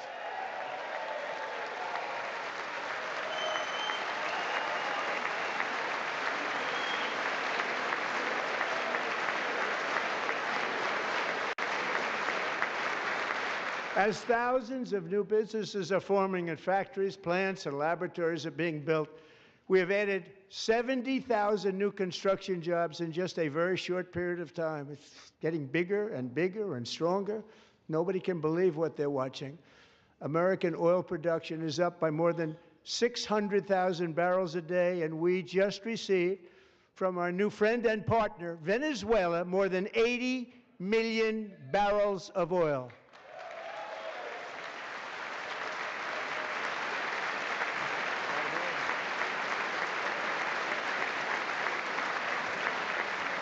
American natural gas production is at an all-time high because I kept my promise to drill, baby, drill.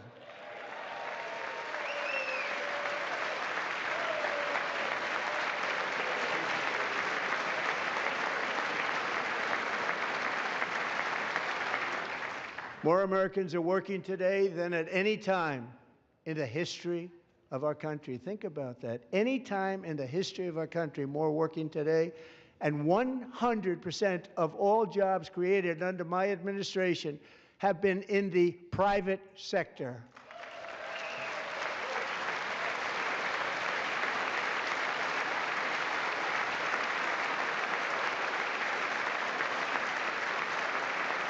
We ended DEI in America.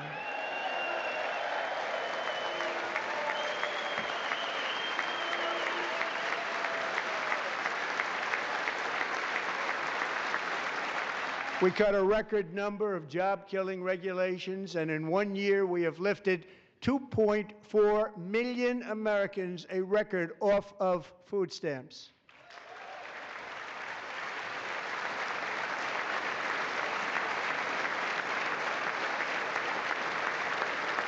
And for all of these reasons, I say tonight, members of Congress, the state of our union is strong.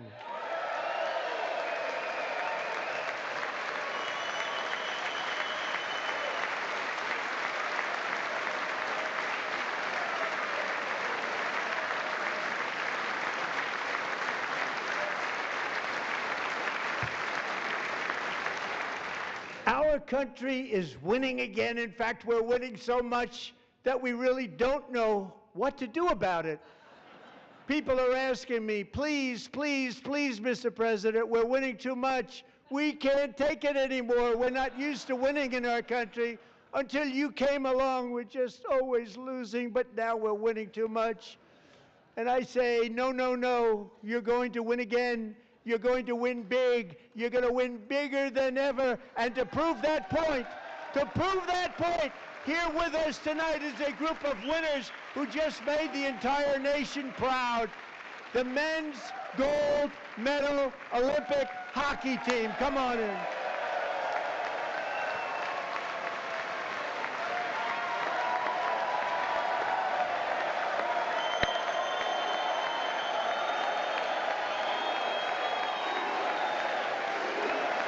Amazing.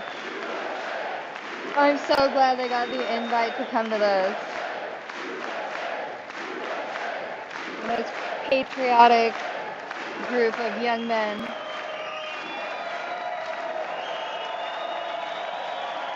Thankful that they took gold for our country. I'm thankful that they didn't crap on us at the Olympics.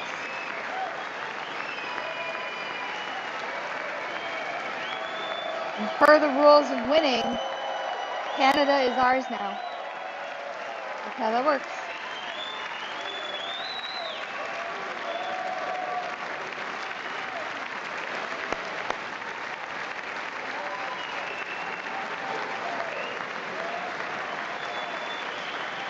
Go ahead.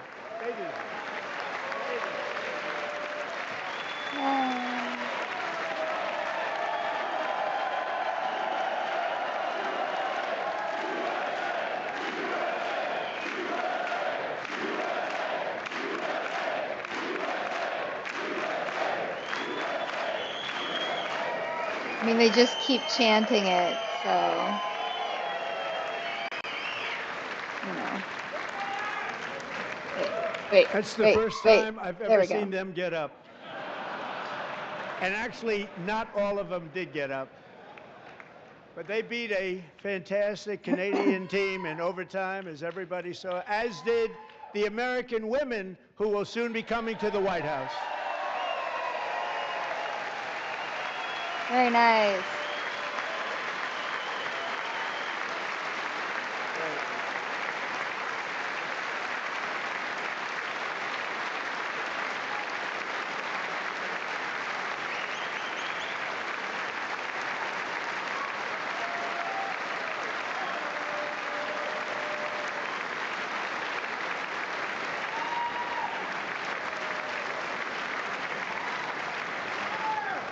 They were in the Oval Office before, and I just want to say a second very big congratulations to Team USA. But I have to say that, and I told them this, and we took a vote of the team. I said, anybody votes no, I'm not doing it.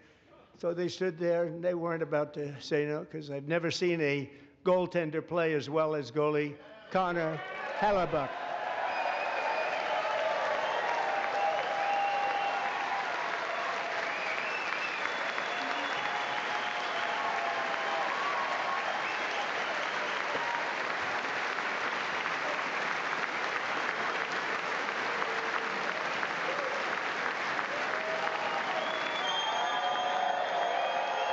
I just love that there were so many players from Michigan, too. It's so awesome. Think of it, 46 shots on goal, and I asked him, the one shot, the one where you put your stick in the back and it hit the neck of your stick and bounced off, do you practice that, or was that a little lucky? He refused to answer that question. But I just want to tell you that the members of this great hockey squad will be very happy to hear, based on their vote and my vote, and in this case my vote was more important, that I will soon be presenting Connor with our highest civilian honor, which we will be given, and which has been given to many athletes over the years. But when I say many, not too many, like 12, it's called the highest civilian honor in our country, the Presidential Medal of Freedom. Fascinating. Good job, guys.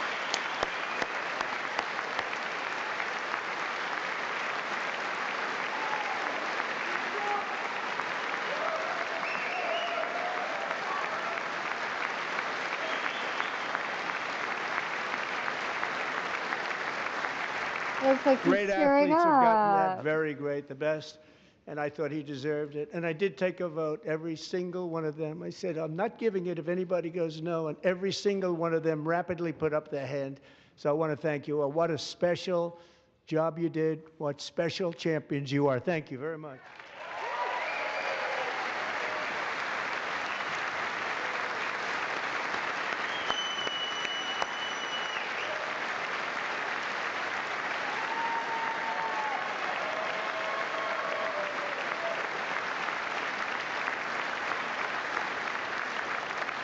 I'm also pleased to say that the next time the Olympic torch is lit, it will be here in America for the 2028 Olympics, and it's the summer version right in Los Angeles. We're going to do a good job in Los Angeles.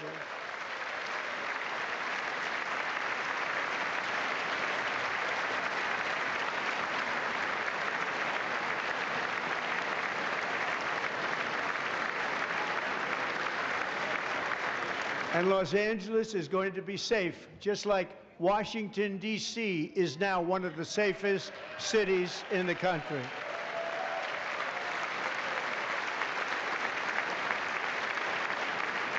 And this year, and I must say I got them both.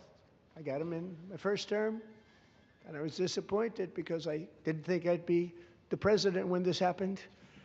But strange things took place. And now I've got them because I got the Olympics and I got the 2026 FIFA World Cup, and I wanted to claim the 250th, but I didn't get away with that one. I couldn't claim that one for myself. But we're getting the World Cup, so we have the World Cup and the Olympics coming, and that is exciting news. I think we've reached about 15 minutes on sports ball. So this will be a year to About 5 minutes on celebrate our policy so country far. and the heroes who have kept it free. Men like Buddy Taggart. At age 17, Buddy volunteered to defend America in World War II, serving in the Pacific under the great General Douglas MacArthur. He fought bravely in the famous Battle of Manila, worked so hard. He was badly wounded and almost killed by enemy machine guns in Luzon. And 81 years ago this month, he liberated the largest internment camp in the Philippines, one of the largest anywhere in the world. But he earned many honors, including a Purple Heart and a Bronze Star, came home, started a family, and tonight he is in the gallery looking forward to July 4th, 2026, his 100th birthday.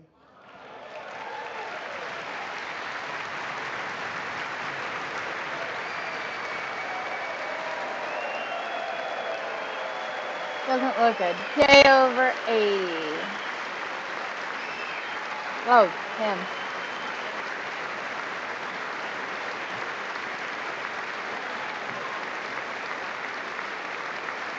Doesn't look good. K over 85. Congratulations, sir. So, Buddy, you're a brave man, and we salute you. Even in times of challenge, setback, and immense heartache, the spirit of 1776 has always shone through very brightly. It was July 4th of last year when floodwaters tore through a girls' summer camp in Central Texas, one of the worst things I've ever seen. I was there, rising 26 feet in the matter of minutes, tragically claiming many, many lives. You all remember that one. As the waters threatened to sweep her away, 11-year-old Millie Kate McClelland closed her eyes and prayed to God. She thought she was going to die. Those prayers were answered when Coast Guard rescue swimmer Scott Ruskin descended from a helicopter above. Nobody knew where he came from. It was Scott's first ever rescue mission, a young guy, but very brave, very, very top, always top in his class. And he lifted not just Millie Kate, but 164 others to safety. Really quick, I don't know if you can see what I dropped in there, but looks like Democrat Al Green has held a large sign that reads, "Black people aren't apes," before getting kicked out of the State of the Union.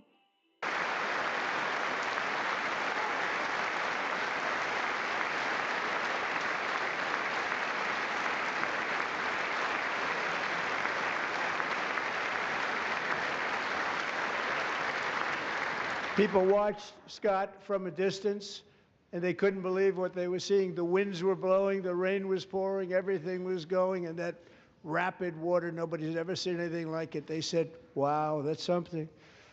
Tonight, Scott and Millie Kate are here together, reunited for the very first time. Thank you, Scott, Millie Kate.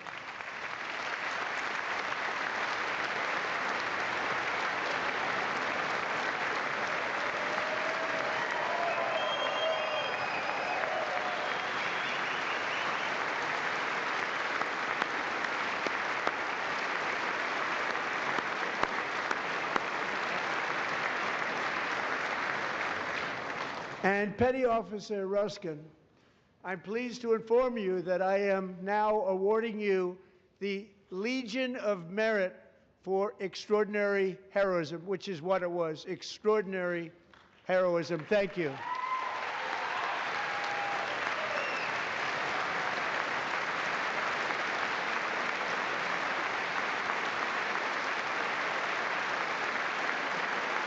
And I'd like to have the military aide to please come down and take care of the service. Military aide, thank you very much. Take care of that very important service. Thank you very much. From 1776 to today, every generation of Americans has stepped forward to defend life, liberty, and the pursuit of happiness. And they're really doing it for the next generation. But now it's our turn. Together we're building a nation where every child has the chance to reach higher and go further, where government answers to the people, not the powerful, and where the interests of hardworking American citizens are always our first and ultimate concern. That is the debt we owe to the heroes who came before us, and that is the promise we must keep to America for our 250th year. Last year, I urged this Congress to begin the mission by passing the largest tax cuts in American history, and our Republican majorities delivered so beautifully. Thank you, Republicans.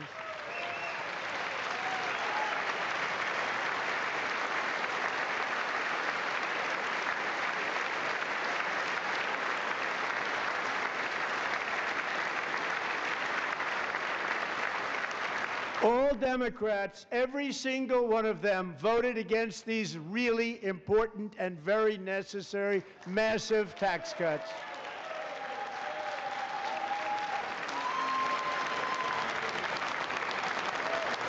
They wanted large-scale tax increases to hurt the people instead.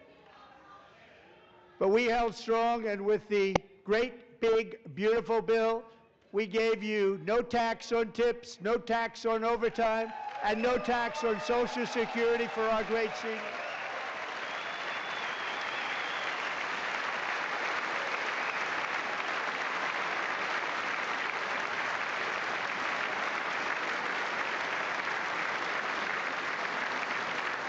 And we also made interest on auto loans tax deductible the first time, but only if the car is made in America.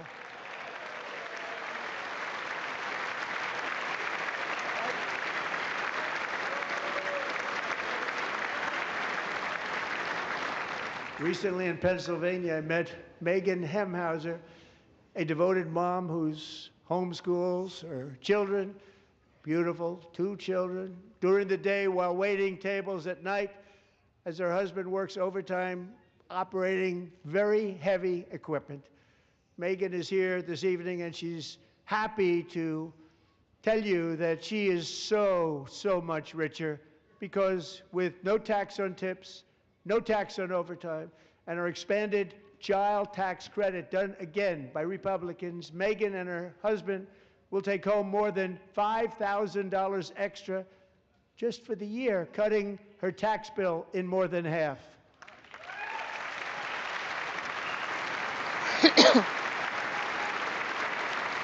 Megan, please stand up. We're fighting for you, Megan.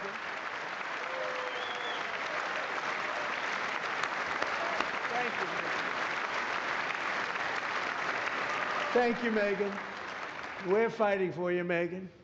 Under our bill, parents like Megan can also activate their children's brand new Trump accounts. Ruby. Thanks for And joining in. I did not name that.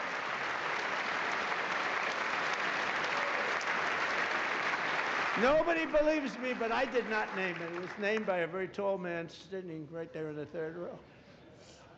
Nice man, a good man. Tax-free investment accounts for every American child. This is something that's so special and has taken off and gone through the roof. Millions will be pre-funded courtesy of the U.S. Treasury and private individuals like Michael and Susan Dell, who have donated $6.25 billion to fund the Trump accounts for 25 million American children. They're great people.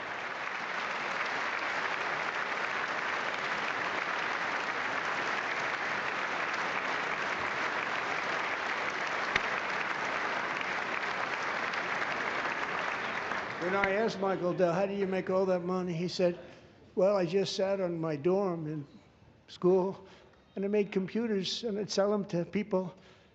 And I just kept selling and selling and selling. And pretty amazing story. That's called the American dream. He sold a lot of computers, a lot of those laptops. Yes. So I congratulate him on that. But I really thank him and Susan, as well as others like Brad Gerstner, a very tremendous guy. He was behind it right from the beginning. Brad Gerstner. Thank you, Brad.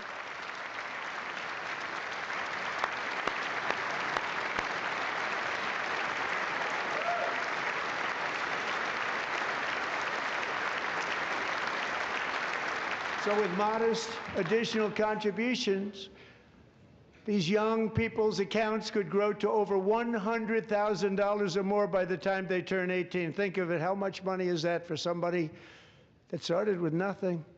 Over 100,000, could be much more than that. To make this investment in our children's future, go to trumpaccounts.gov, trumpaccounts.gov. And a lot of people are doing it. It's setting every record in the book. It's popular. They knew what it was going to take. I'm so proud of them. I'm so proud of the people that got it started.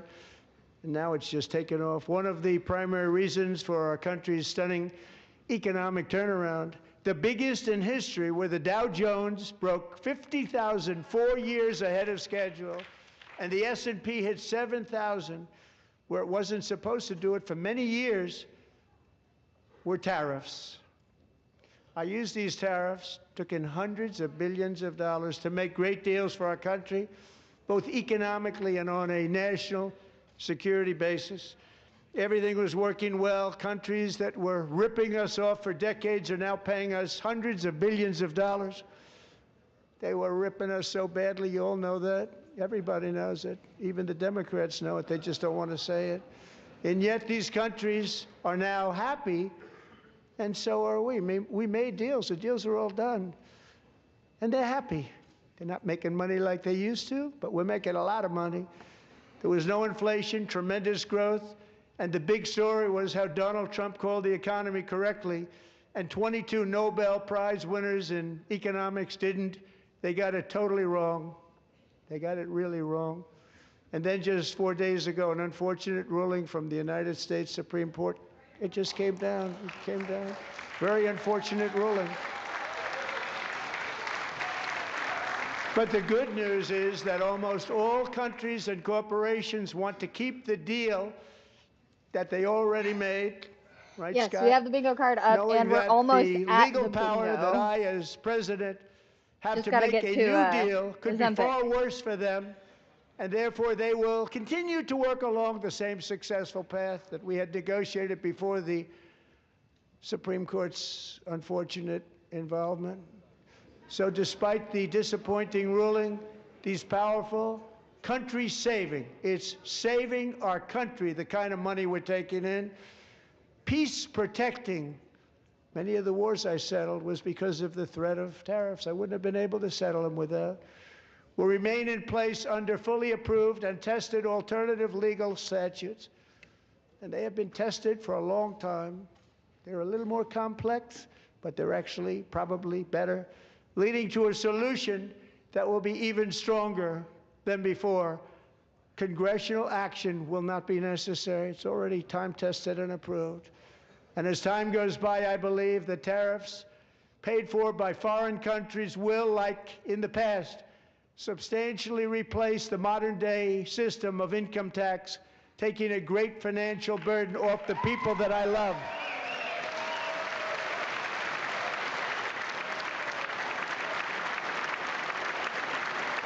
Right?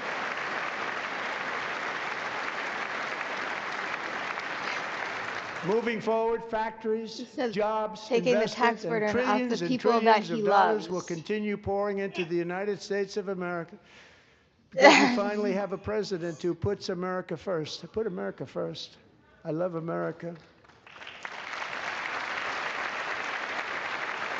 He clarified he loves America.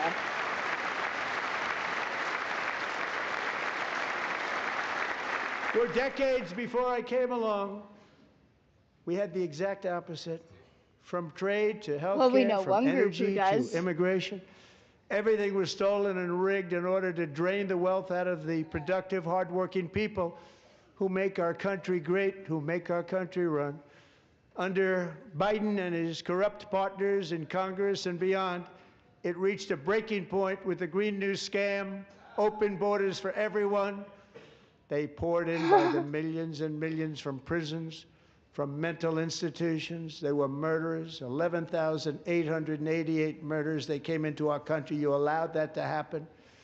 And record-setting inflation that cost the typical family $34,000 in just a speck of time. Now the same people in this chamber who voted for those disasters suddenly used the word affordability, a word they just used it. Somebody gave it to them, knowing full well that they caused and created the increased prices that all of our citizens had to endure. You caused that problem. You caused that problem.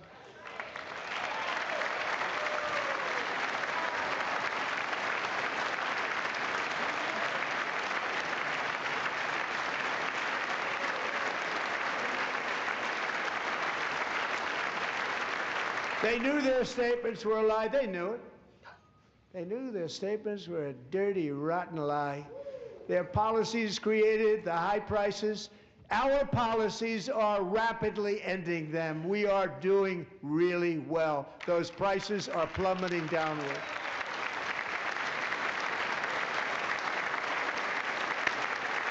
That's a disappointment look right there. The price of eggs is down 60%. Madam Secretary, thank you. The cost of chicken, butter, fruit, hotels, automobiles, rent is lower today than when I took office by a lot. And even beef, which was very high, is starting to come down significantly. Just hold on a little while. We're getting it down. And soon you will see numbers that few people would think were possible to achieve just a short time ago. Nobody can believe when they see the kind of numbers, and especially energy, when they see energy going down to numbers like that, they cannot believe it. It's like another big tax cut. I'm also confronting one of the biggest ripoffs of our times, the crushing cost of health care caused by you. Since the passage of the Unaffordable Care Act, sometimes referred to as Obamacare, big insurance companies have gotten rich. It was meant for the insurance companies, not for the people. With our government giving them hundreds and hundreds of billions of dollars a year as their stock prices soared 1,000, 1,200, 1,400, and even 1,700%, like nothing else.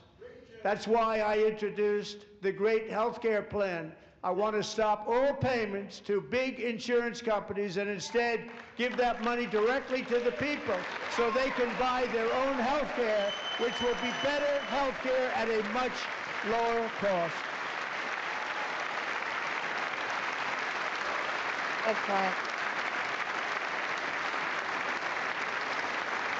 Let me get the official insurance. In addition, my plan requires maximum insurance price person. My dad. transparency. That's a his big opinion. deal. Sounds so simple, so big. And I did that in my first term, and the Democrats immediately terminated it with full knowledge that they were doing a very bad thing for the people. Costs were going to go way up, and that's what happened. And now I'm bringing them way down on health care and everything else. I'm also ending the wildly inflated cost of prescription drugs like has never happened before.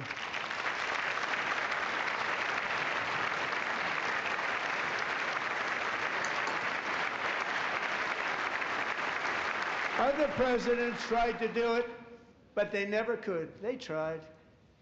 Most didn't try, actually. But they tried. They said they tried. They couldn't do it. They didn't even come close. They were all talk and no action. But I got it done. Under my just enacted most favored nation agreements, Americans who have for decades paid by far the highest prices of any nation anywhere in the world for prescription drugs will now pay the lowest price anywhere in the world for drugs. Anywhere. The lowest price.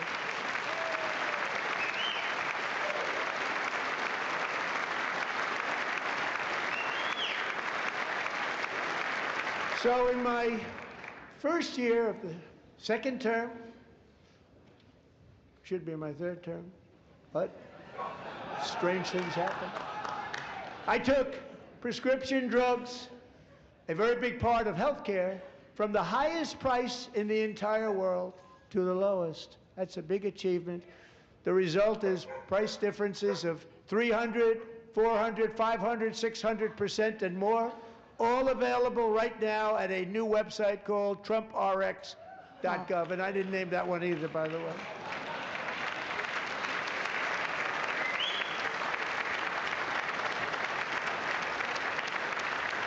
And here tonight is the very first customer ever to get that big discount, and it is big. Catherine Rayner.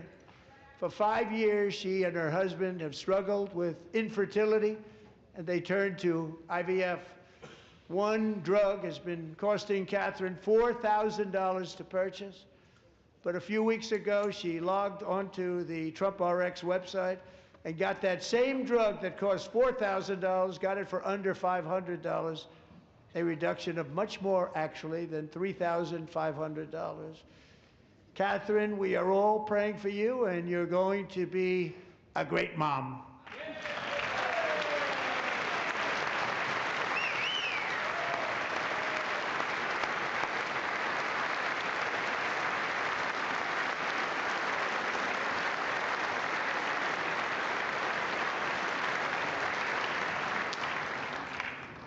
So now I'm calling on Congress to codify my most favored nation program into law. Now, the one thing, I'm not sure it matters because it's going to be very hard for somebody that comes along after me to say, let's raise drug prices by 700 or 800%.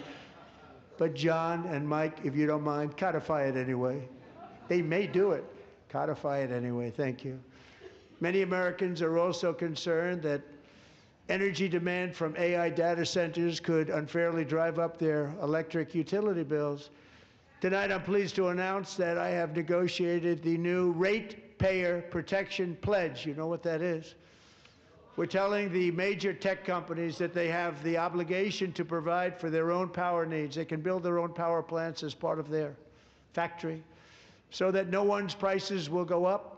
And in many cases, prices of electricity will go down for the community, and very substantially down. This is a unique strategy never used in this country before. We have an old grid. It could never handle the kind of numbers, the amount of electricity that's needed. So I'm telling them they can build their own plant. They're going to produce their own electricity. It will ensure the company's ability to get electricity while at the same time lowering prices of electricity for you, and could be very substantial for all of you cities and towns. You're going to see some good things happen over the next number of years. Another pillar of the American dream that has been under attack is home ownership. With us tonight is Rachel Wiggins, a mom of 2 from Houston. Oh my gosh. She placed bids on He was 20 homes and asleep. lost all of those bids to gigantic investment firms that bypassed inspection, paid all cash, and turned those houses into rentals, stealing away her American dream. She was devastated. Yes, it Stories will like absolutely this be posted are why afterwards. last month I So you'll be able signed to rewatch all executive of it. order to ban large Wall Street investment firms from buying up in the thousands single-family homes.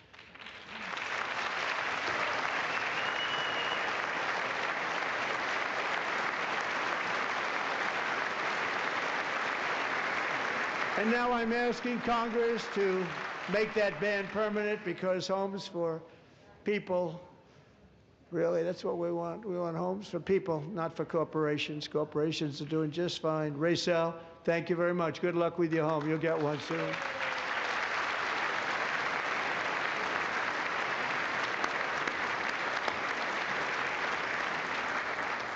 We're also working to make it easier for Americans to save for retirement. And under this administration, we will always protect Social Security and Medicare. They are not protecting it for our seniors. We will always protect Social Security, Medicare, Medicaid.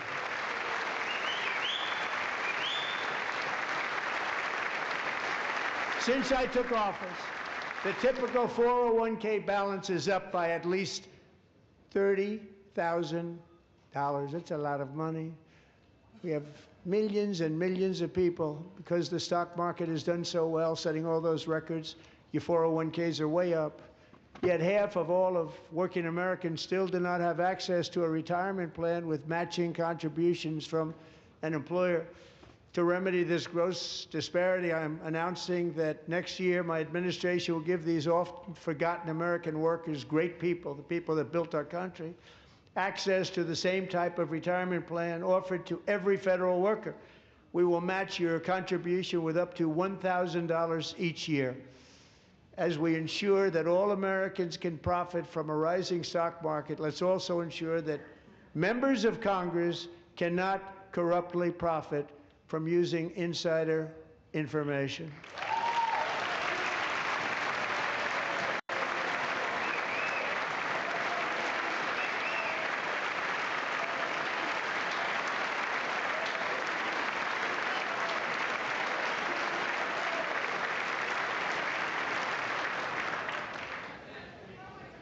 They stood up for that. I can't believe it. I can't believe it. Did Nancy Pelosi stand up if she's here? Doubt it. Pass the Stop Insider Trading Act without delay.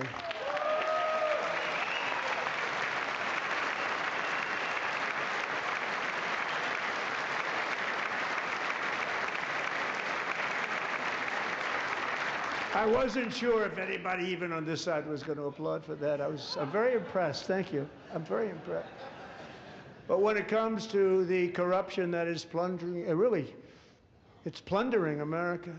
There's been no more stunning example than Minnesota, where members of the Somali community have pillaged an estimated $19 billion from the American taxpayer. Oh, we have all the information.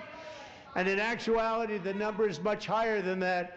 And California, Massachusetts, Maine, and many other states are even worse. This is the kind of corruption that shreds the fabric of a nation, and we are working on it like you wouldn't believe. So tonight, although started 4 months ago, I am officially announcing the war on fraud to be led by our great Vice President, J.D. Vance.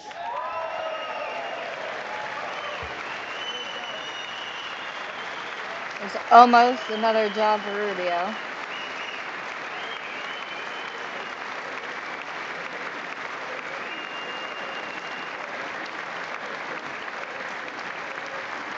He'll get it done.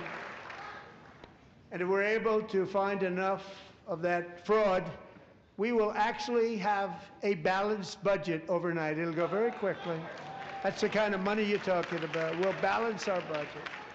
The Somali pirates who ransacked Minnesota remind us that there are large parts of the world where bribery, corruption, and lawlessness are the norm, not the exception. Importing these cultures through unrestricted immigration and open borders brings those problems right here to the USA. And it is the American people who pay the price in higher medical bills, car insurance rates, rent, taxes, and perhaps most importantly, crime. We will take care of this problem. We're going to take care of this problem. We are not playing games. Delilah.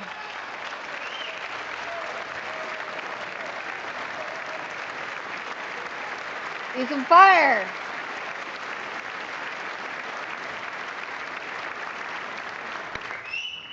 Delilah Colvin was only 5 years old in June 2024 when a 18-wheel tractor trailer plowed into her stopped car traveling at 60 miles an hour or more.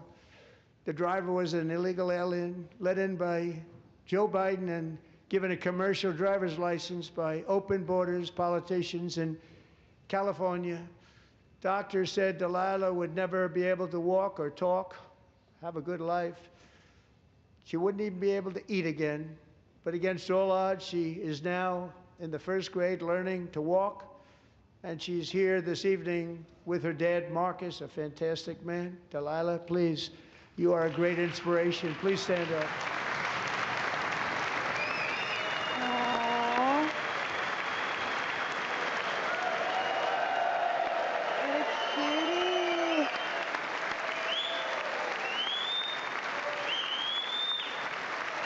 Aww.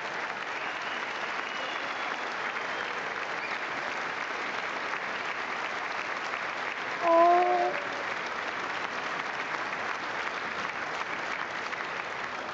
Thank you, Delilah. Many, if not most, illegal aliens do not speak English and cannot read even the most basic road signs as to direction, speed, danger, or location. That's why tonight I'm calling on Congress to pass what we will call the Delilah Law, barring any state from granting commercial driver's licenses to illegal aliens. Excellent.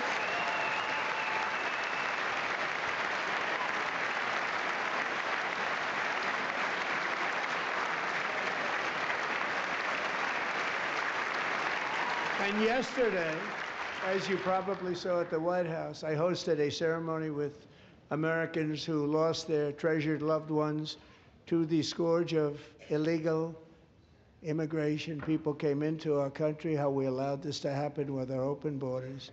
These are the angel moms and families that for decades our government betrayed and our media totally ignored. It was terrible. Hard to believe, actually. In 2023, a 16-year-old high school cheerleader named Elizabeth Medina was supposed to perform in her town's Christmas parade, but she never arrived. Her mother, Jacqueline, went home to look for her, and she found her lying dead in a bathtub, bleeding profusely after being stabbed 25 times. Elizabeth's killer was a previously arrested illegal alien who had broken in and brutally extinguished the brightest light in her family's life, violently and viciously. Her heartbroken mother is in the gallery to remind everyone in this chamber exactly why we are deporting illegal alien criminals to our country at record numbers, and we're getting them the hell out of here fast. We don't want them. Go faster.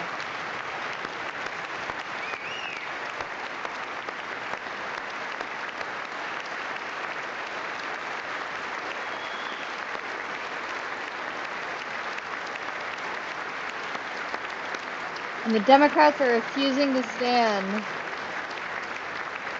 Thank you very much, Jacqueline. Thank you. We can never forget that many in this room not only allowed the border invasion to happen before I got involved, but indeed they would do it all over again if they ever had the chance. If they ever got elected, they would open up those borders to some of the worst criminals anywhere in the world. The only thing standing between Americans and a wide open border right now is President Donald J. Trump and our great Republican patriots in Congress. Thank you. Thank you.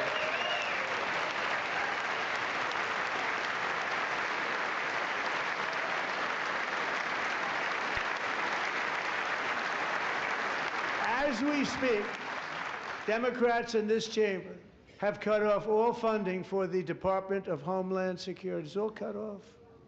It's all cut off. They have instituted another Democrat shutdown, the first one costing us 2 points on GDP. 2 points we lost on GDP, which probably made them quite happy, actually.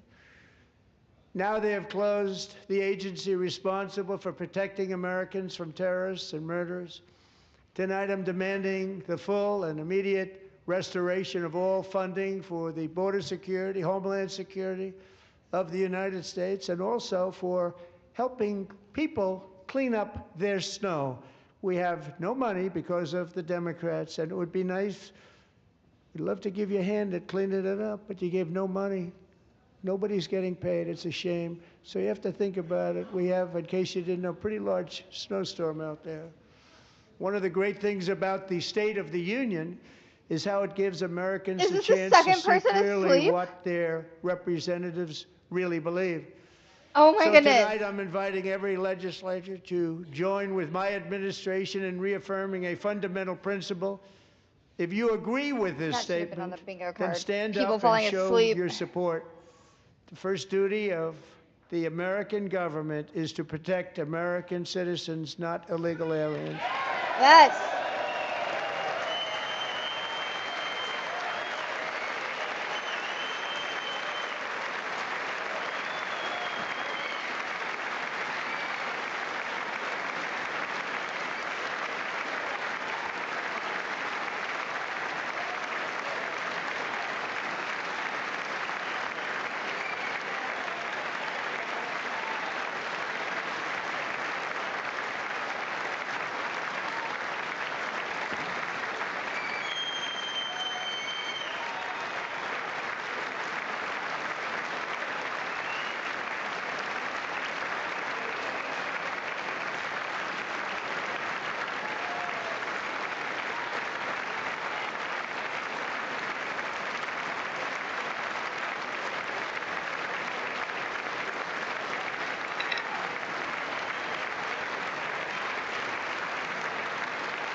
This is a lot of applause. This is a bit insane.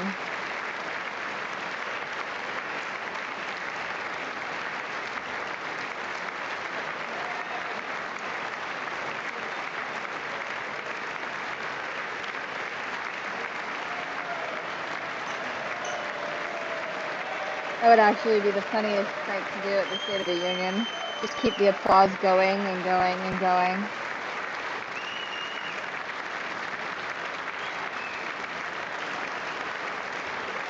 Seems like that's what they're doing. Isn't that a shame? You should be ashamed of yourself not standing up. You should be ashamed of yourself. That is why I'm also asking you to end deadly sanctuary cities that protect the criminals and enact serious penalties for public officials who block the removal of criminal aliens. In many cases, drug lords, murderers all over our country. They're blocking the removal of these people out of our country, and you should be ashamed of yourself.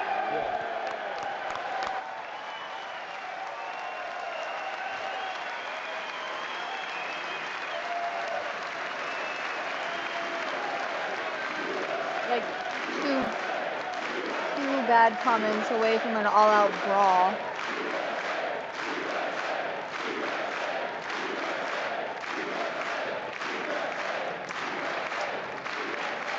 And perhaps most importantly, I'm asking you to approve the Save America Act. Yes.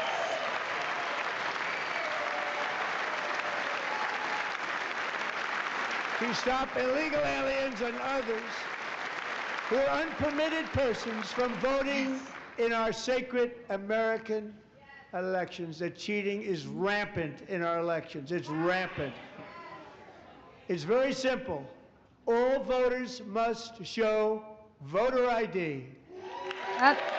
If you can provide 2 pictures and proof of residency to shovel snow, then you can provide the same thing to prove your citizenship to vote. All voters must show proof of citizenship in order to vote. Logical. Yes.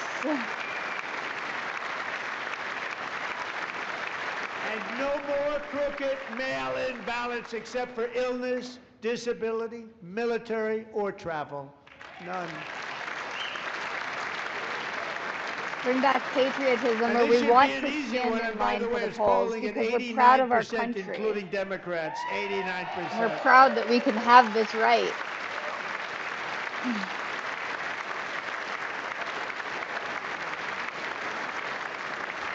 And even the new communist mayor of New York City, I think he's a nice guy, actually.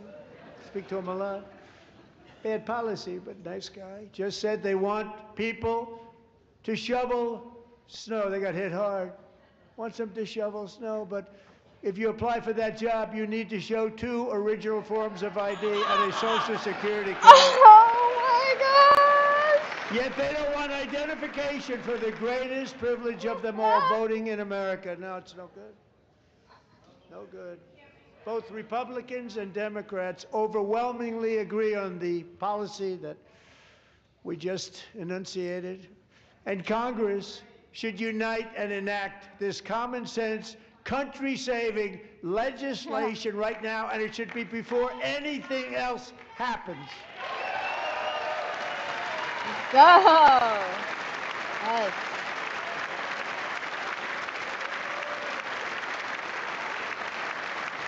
Oh, they're big mad. You see the steam rising from their heads. And the reason they don't want to do it, why would anybody not want voter ID? One reason, because they want to cheat. There's only one reason. They make up all excuses. They say it's racist. They come up with things. You almost say, what imagination they have. They want to cheat. They have cheated. And their policy is so bad that the only way they can get elected is to cheat. And we're going to stop it. We have to stop it, John.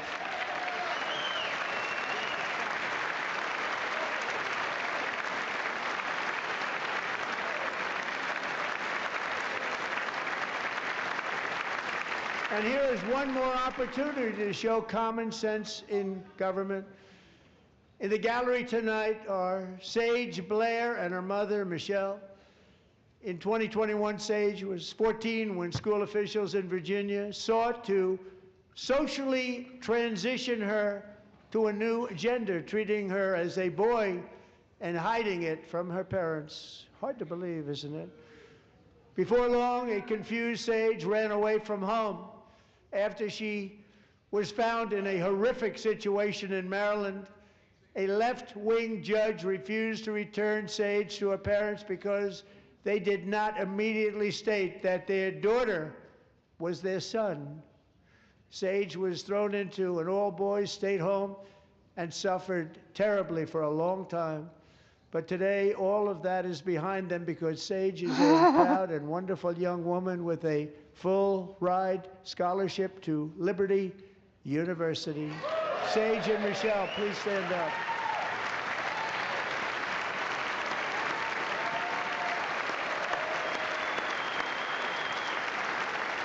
Interesting.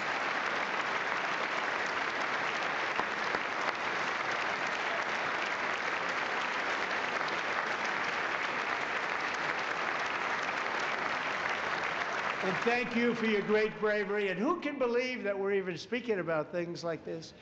15 years ago, if somebody was up here and said that, they'd say, what's wrong with him? But now we have to say it because it's going on all over numerous states without even telling the parents.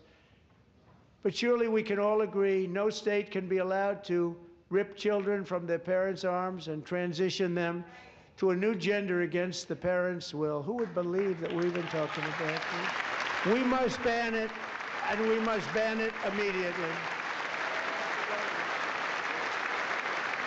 This is going to upset the commies.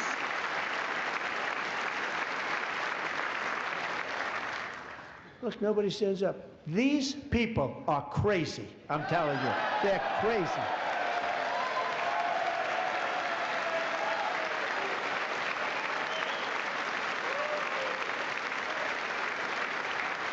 Amazing. Incredible. Boy, oh boy. We're lucky we have a country. With people like this, Democrats are destroying our country, but we've stopped it just in the nick of time, didn't we?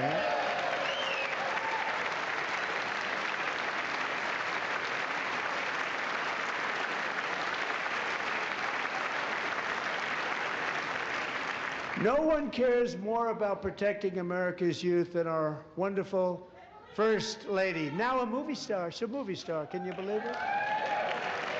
Who would have believed that? Over the past year, she has had an incredible impact championing AI legislation, advancing a landmark executive order on foster care, and helping secure $30 million to launch the Melania Trump Foster Youth to Independence Initiative. It's a tremendous, really a tremendous thing that happened and had a lot of bipartisan support. She gets much better bipartisan support than I do. I get none. She gets a lot. Someday you're going to have to tell me how you did that.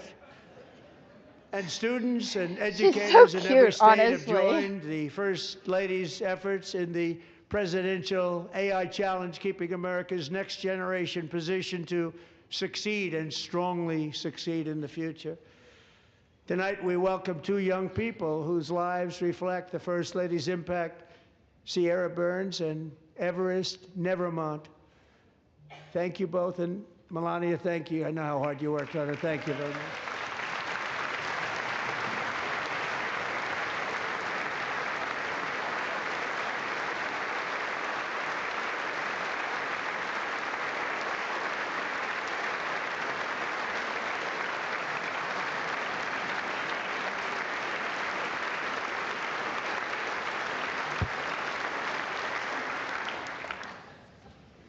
I'm very proud to say that during my time in office, both the first 4 years and in particular this last year, there has been a tremendous renewal in religion, faith, Christianity, and belief in God.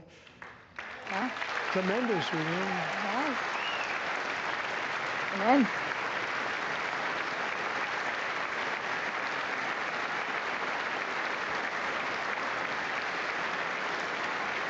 This is especially true among young people, and a big part of that had to do with my great friend, Charlie Kirk, a great guy, great man.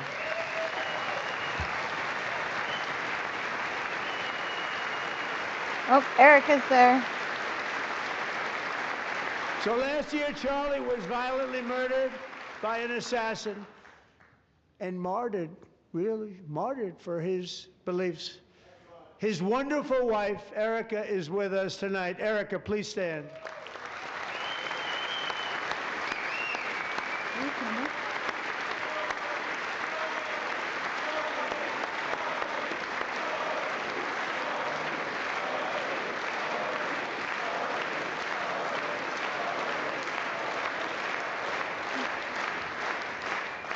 Thank you, Erica. Been through a lot. In Charlie's memory, we must all come together to reaffirm that America is one nation under God, and we must totally reject political violence of any kind. Yep.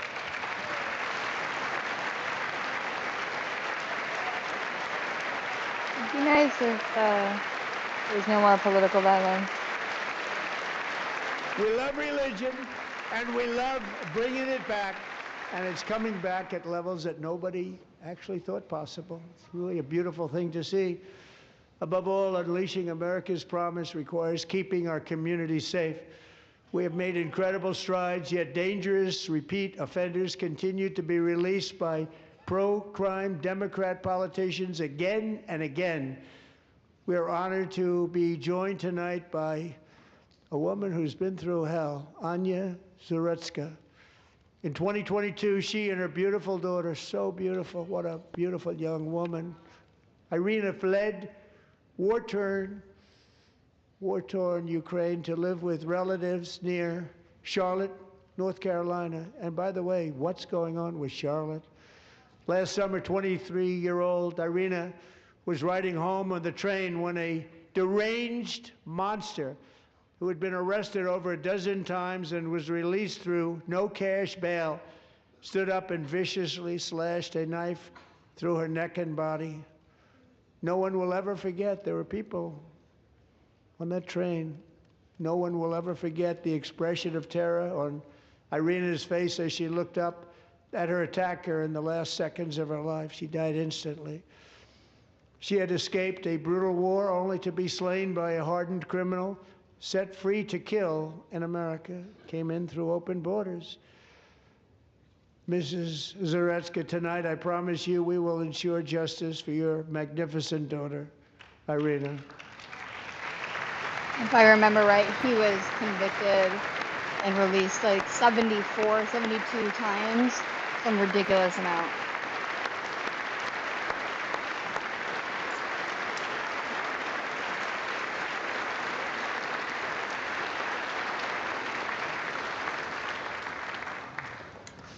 How do you not stand? How do you not stand? I'm asking this Congress to pass tough legislation to ensure that violent and dangerous repeat offenders are put behind bars, and importantly, that they stay there.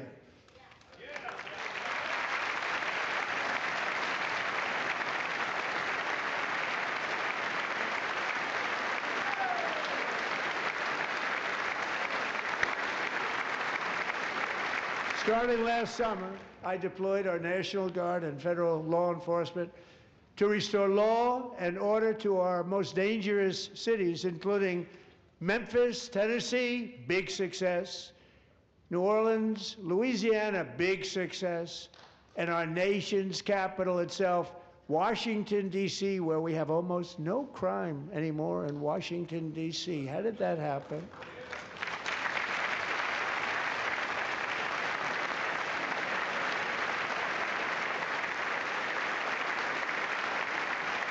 In fact, crime in Washington is now at the lowest level ever recorded, and murders in D.C. this January were down close to 100% from a year ago.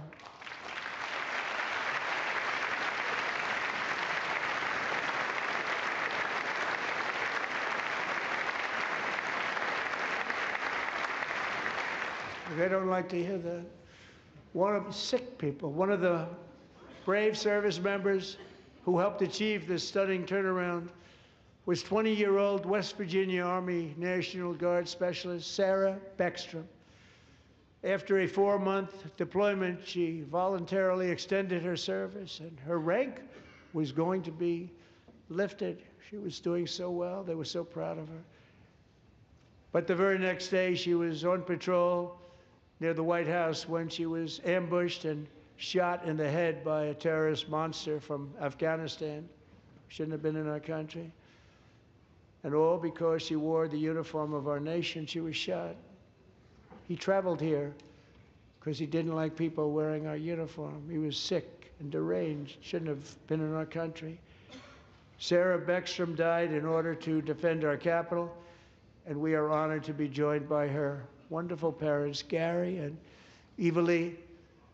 Your daughter was a true American patriot, and she will be greatly missed. She was a great person. I saw reports on her. They've never seen anything like her.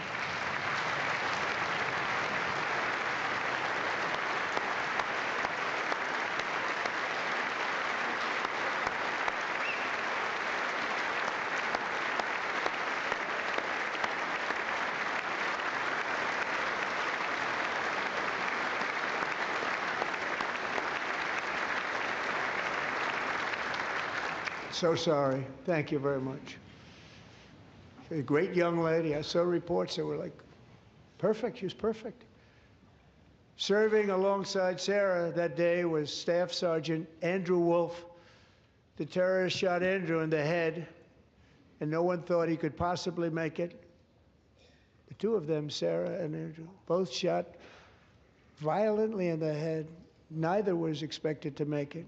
They weren't even given a chance, except his wonderful mother, named Melody, who I spoke to the same night, and she was so positive. The doctors thought that Andrew was gone, but his mother said, no, no, Mr. President, Andrew will be fine. He's going to make it. I've never seen anything like it. I mean, he was given almost no chance. She said, I have no doubt, sir, he's going to be okay. This was a conversation that I had with her that night, with her son laying helplessly in bed, blood all over. Everybody is praying, she said, sir, he will be okay. The doctors didn't understand what she was saying, and after looking at the results of the damage done, neither did I. She was so strong and conclusive that even Andrew's great father felt she didn't really understand the gravity of the situation. But she turned out to be right. Right, Melody? She turned out to be right.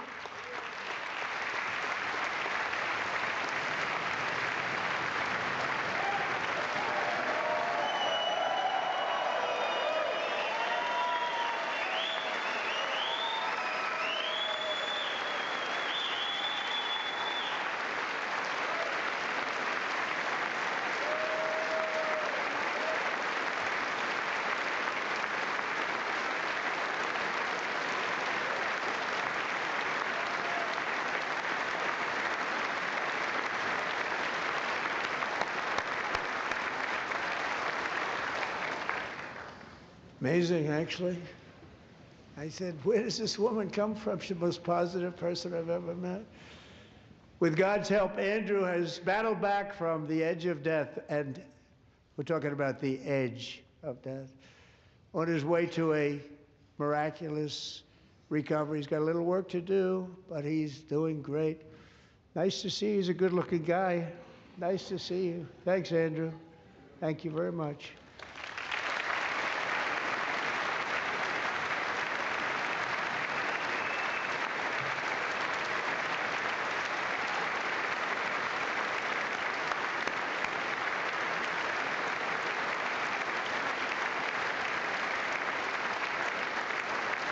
So, Andrew, while you're up, now I'm going to ask a highly respected General James Seward to present Staff Sergeant Andrew Wolf and the great family of Sarah Beckstrom with the award created by our late, great President George Washington himself. It's called the Purple Heart.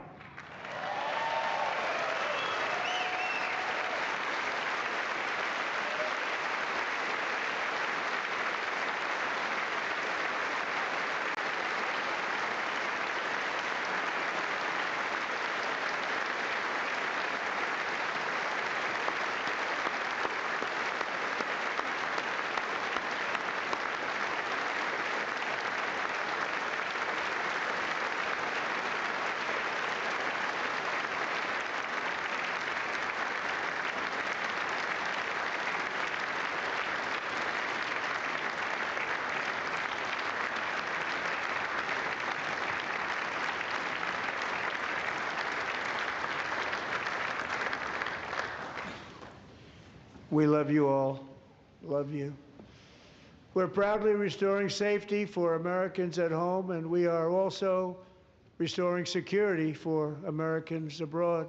Our country has never been stronger. In my first 10 months, I ended 8 wars, including Cambodia. Isn't it funny? Sick people. Cambodia and Thailand, Pakistan and India. Would have been a nuclear war. 35 million people upset. said Why does he look so upset? the Prime Minister of Pakistan would have died if it were not for my involvement. Kosovo and Serbia, Israel and Iran, Egypt and Ethiopia, Armenia and Azerbaijan, the Congo and Rwanda, and of course the war in Gaza, which proceeds at a very low level. It's just about there. And I want to thank Steve Witkoff and Jared Kushner for your help. Thank you, Steve. Thank you, Jared.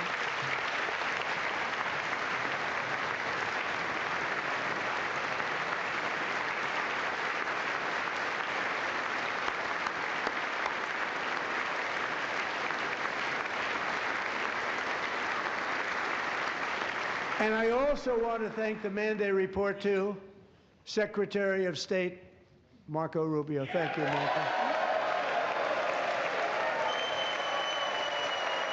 Yes, no.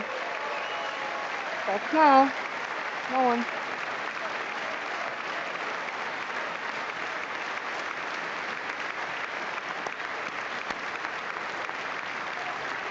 People don't like you. You know, Marco got 100% of the votes when he was in confirmation. I think our next one was about 54%. And some of the Democrats are now saying, I can't believe we approved that guy. And he said it's an honor that they feel that way, right, Marco? You have done a great job, great Secretary of State. I think he'll go down as the best ever.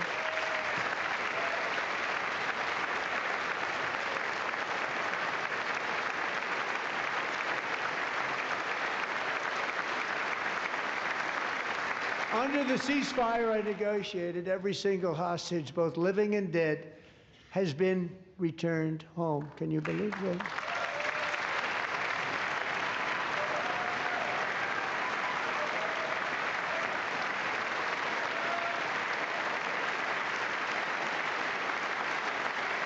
Nobody thought it was possible.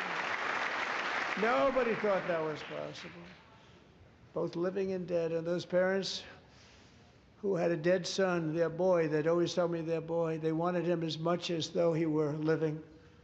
That was an amazing period of time. And they came back, and when we got all of the living hostages back, and many, many before them, but I always said those last 20 are going to be very tough, but we got many, many more, hundreds. But I said those last 20 are going to be tough. We got them back. But we only got back 14 or 15 of the dead of the 28. And believe it or not, Hamas worked along with Israel, and they dug and they dug and they dug. It's a tough thing to do, going through bodies all over, passing up 100 bodies sometimes for each one that they found. Tough job. And they finally got it back to 27. And then Steve and Jared, they got it back to 28. They found all 28. Nobody thought that was possible, but we did it. And I remember the family of the 28th. They were so grieved, but they were so happy as it's possible to be. They had their boy back. The mother said, "Sir, we have our boy back." What a period of time that was, but we got them all back. So thank you both very much. Great job.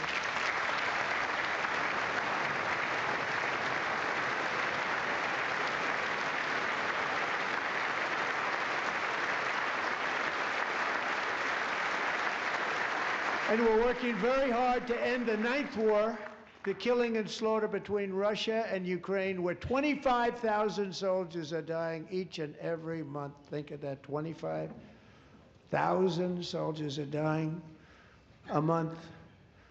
A war which would have never happened if I were president, would have never happened.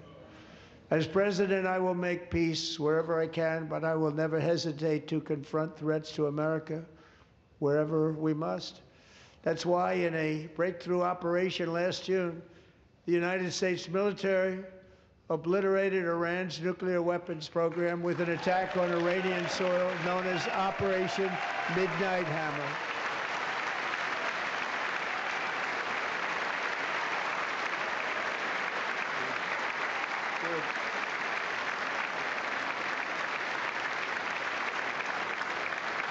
For decades, it had been the policy of the United States never to allow Iran to obtain a nuclear weapon. Many decades. Since they seized control of that proud nation 47 years ago, the regime and its murderous proxies have spread nothing but terrorism and death and hate. They've killed and maimed thousands of American service members and hundreds of thousands and even millions of people with what's called roadside bombs. They were the kings of the roadside bomb. And we took out Soleimani. I did that during my first term. Had a huge impact. He was the father of the roadside bomb.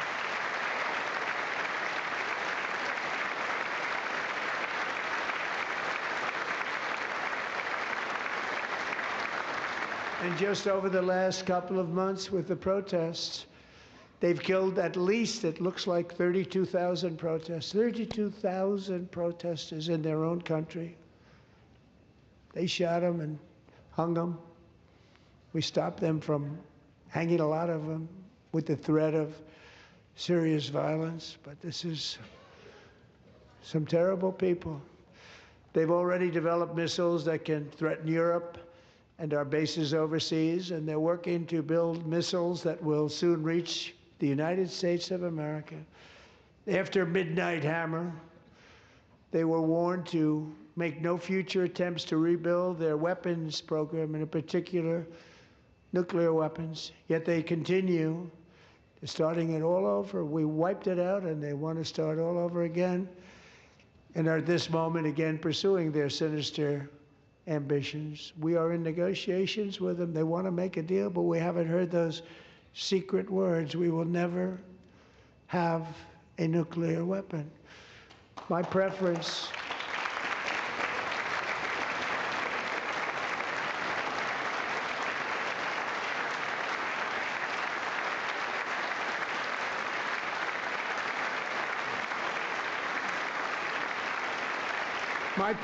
is to solve this problem through diplomacy. But one thing is certain, I will never allow the world's #1 sponsor of terror, which they are by far, to have a nuclear weapon. Can't let that happen.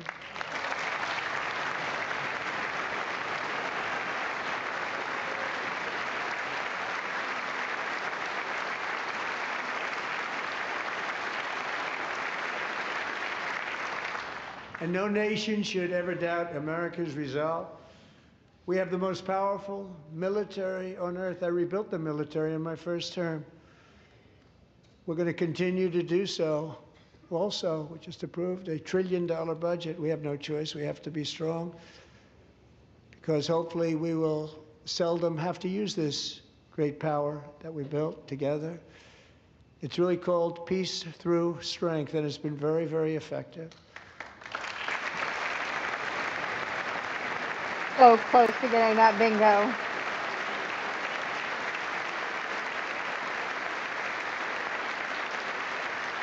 So thanks to Republicans in Congress, we're investing that record number of dollars, have no choice, in the United States Armed Forces. Also creating a lot of jobs, but we're not even doing it for that reason. Because as I said, we have more jobs, more people working today than ever before in the history of our country.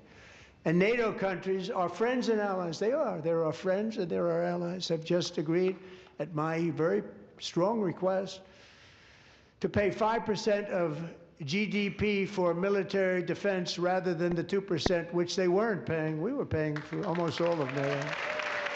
Now they're paying 5 as opposed to not paying 3.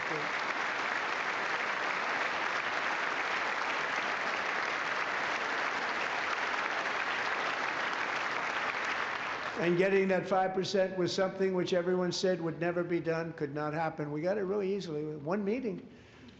And big difference between 2% that's not paid. We were paying the freight of many of them. Very few were paid up. Now 5%, then they're paid. And everything we send over to Ukraine is sent through NATO, and they pay us in full. They pay us totally in full. Every branch of our armed forces is setting records for recruitment. This is so exciting. And every service member recently.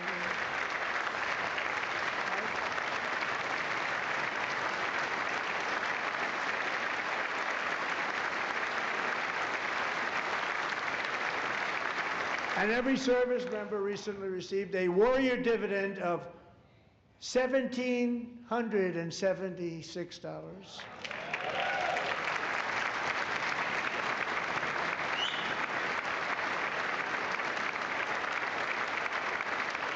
You know, they put it on my desk. We got the money from tariffs and other things, a lot of money we have. We have much more money than people understand. Have to rebuild that program a little bit, but it won't take long. But we got the money, and it was $1,775, and they wanted my approval.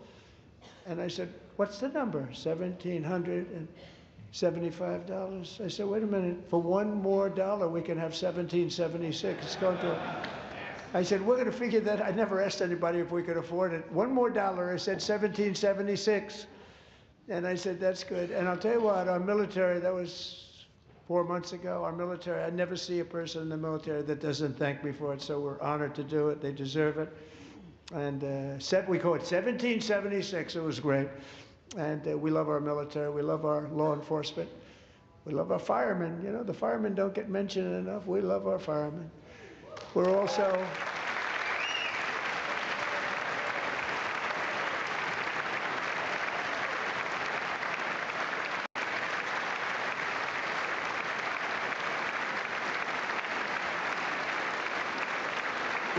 restoring American security and dominance in the Western Hemisphere, acting to secure our national interests and defend our country from violence, drugs, terrorism, and foreign interference. For years, large swaths of territory in our region, including large parts of Mexico, really large parts of Mexico, have been controlled by murderous drug cartels. That's why I designated these cartels as foreign terrorist organizations, and I declared illicit fentanyl as a weapon of mass destruction.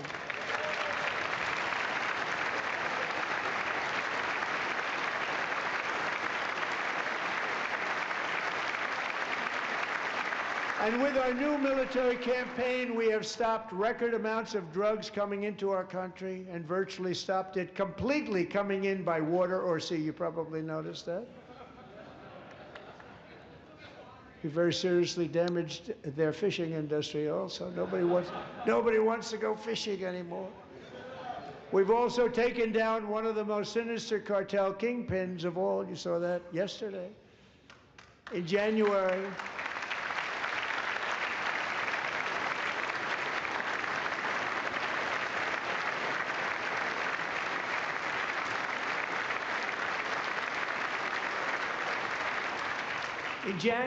elite American warriors carried out one of the most complex, spectacular feats of military competence and power in world history. No one's seen anything like it. Foreign leaders, I won't tell you who, called me and they said, very impressive, very impressive. They couldn't believe, they all watched, they saw what happened. This is a different fighting force that we had years ago when we fought to tie. You know, it's a great fighting force. I'm so proud of it. Look at Space Force. Space Force is my baby, because we did that. My baby is becoming so important.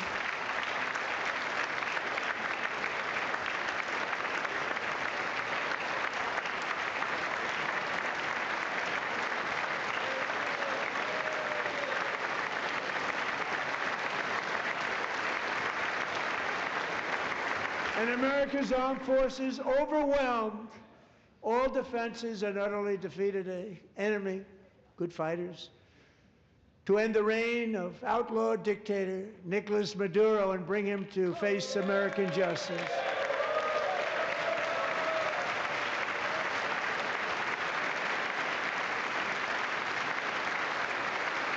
And this was an absolutely colossal victory for the security of the United States, and it also opens up a bright new beginning for the people of Venezuela.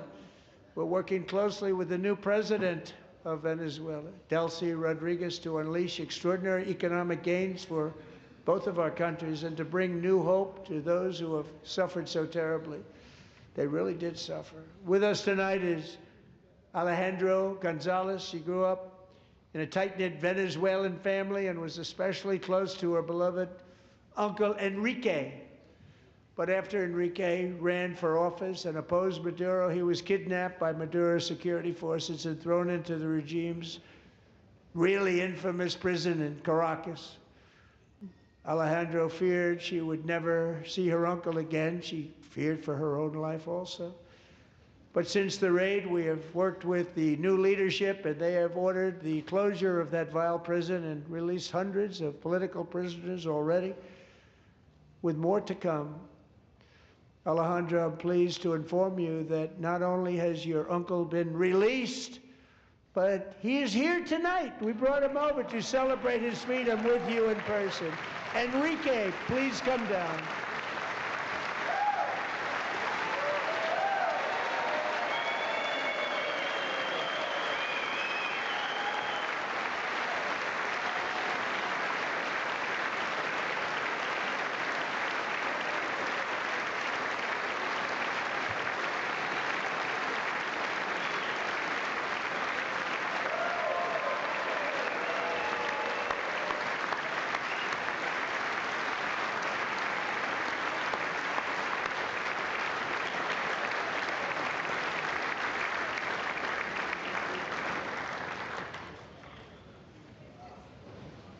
Thank you, Enrique. Have a good time. Nice to have you back, Enrique. There were many heroes on that January raid to capture Maduro, really great heroes. It was very dangerous. They knew we were coming. They were all set. But the deeds of one warrior that night will live forever in the eternal chronicles of military valor. Chief Warrant Officer 5, Eric Slover, planned the mission and was the flight lead in the cockpit of the first helicopter. A big, beautiful, powerful helicopter. It was a massive Chinook carrying, as you can imagine, many, many American warfighters. Wearing the dog tags, his wife Amy had blessed with holy water before he left. She knew it was going to be a rough one. Eric steered the Chinook under the cover of night and descended swiftly upon Maduro's heavily protected military fortress. This was a major military installation, protected by thousands of soldiers and guarded by Russian and Chinese military technology. How did that work out? Not too good. While preparing to land, enemy machine guns fired from every angle, and Eric was hit very badly in the leg and hip, one bullet after another. He absorbed 4 agonizing shots, shredding his leg into numerous pieces. And yet, despite the fact that the use of his legs was vital to successful helicopter flight, legs are the most important part of flying a helicopter, to deliver the many commandos who would capture and detain Maduro was the only thing Eric was thinking about. Then, even as he was gushing blood, which was flowing back down the aisle, helicopter lands at a steep angle. The machine guns stood right in front of him. They were right in front of him, 2 machine gunners who escaped the wrath of the previous planes.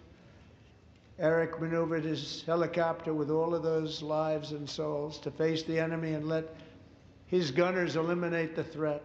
Turned the helicopter around so the gunners could take care of business, saving the lives of his fellow warriors from what could have been a catastrophic crash deep in enemy territory. Only after safely landing the helicopter with all the warriors aboard in the exact right spot, which was vital to the mission. We probably would have had to maybe cancel the mission if that didn't happen. Eric told his co-pilot, also wounded, but not as gravely, to take over. I'm about ready to pass out.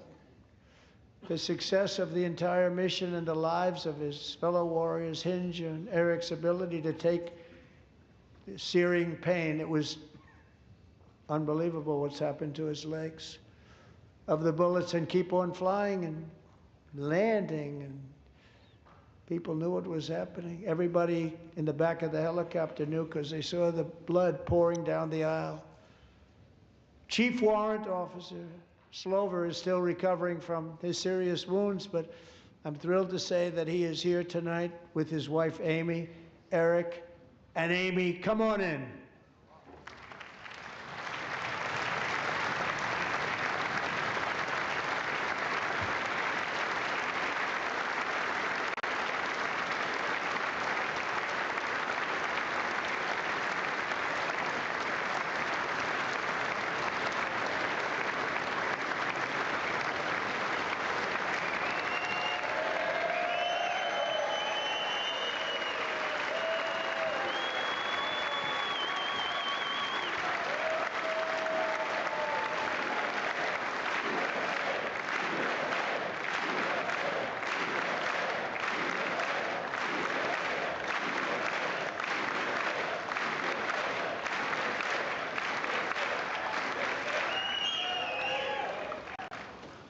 So we have a surprise for Eric and Amy. In recognition of Eric's actions above and beyond the call of duty, I would now like to ask General Jonathan Braga to present Chief Warrant Officer Slover with our nation's highest military award, the Congressional Medal of Honor.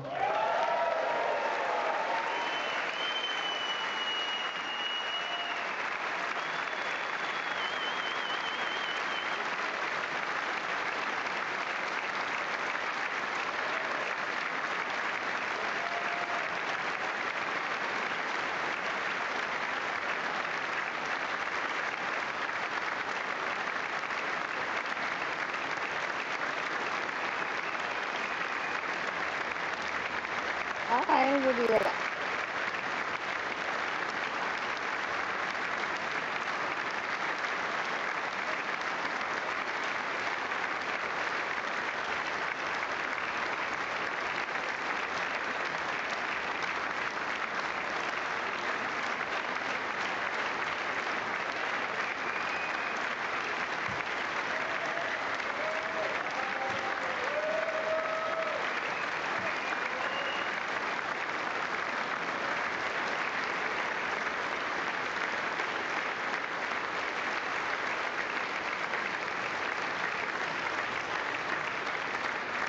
Well, thank you very much, Eric and Amy. Great to get to know you. I met with them and with a lot of their fellow warriors at Fort Bragg recently. You notice the name Fort Bragg, we have it back, we brought it back. We won the First World War with it, the Second World War with it, and then they decided to change the name. So we changed it back. Everybody wanted to change back too. And 10 of Eric's fellow warriors from that incredible night of victory will also be receiving medals at a private ceremony that will soon be held at the White House, and Eric will be there. Thank you.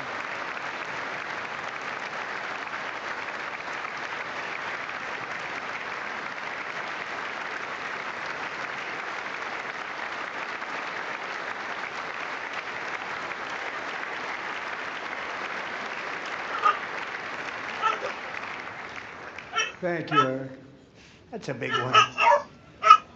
Tonight we've celebrated many truly extraordinary American patriots, but there is one last living legend to honor before we go.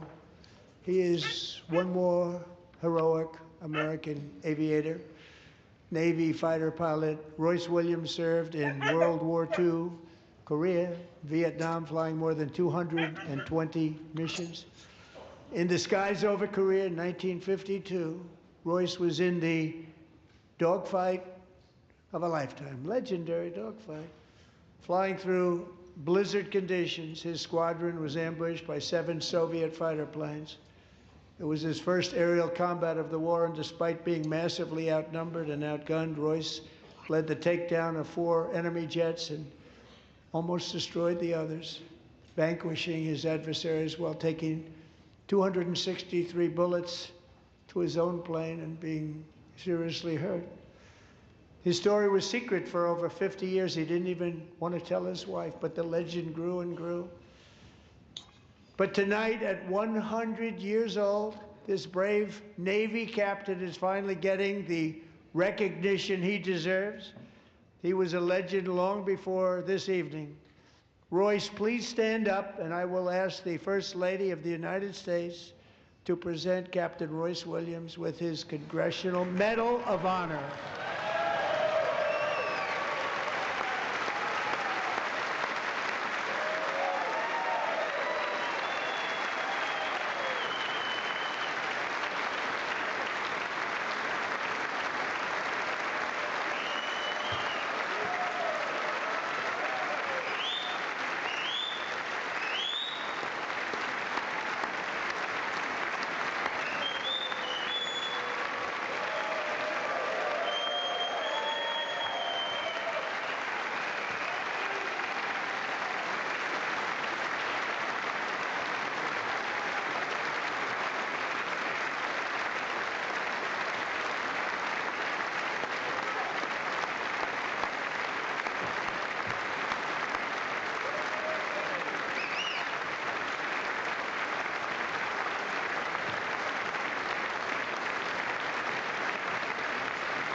you, Royce, and thank you, Eric.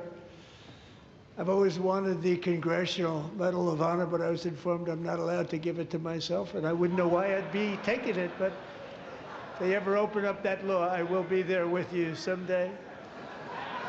But you know, that's our highest honor, Congressional Medal of Honor, and that's a big thing, and it's an honor to be in the same room with you. Thank you both very much, Eric. Thank you.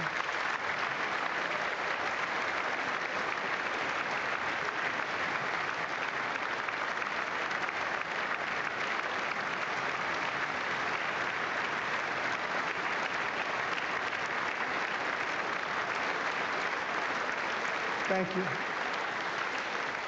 250 years is a long time in the life of a nation, but in another sense, it's really a mere moment in the eye of history.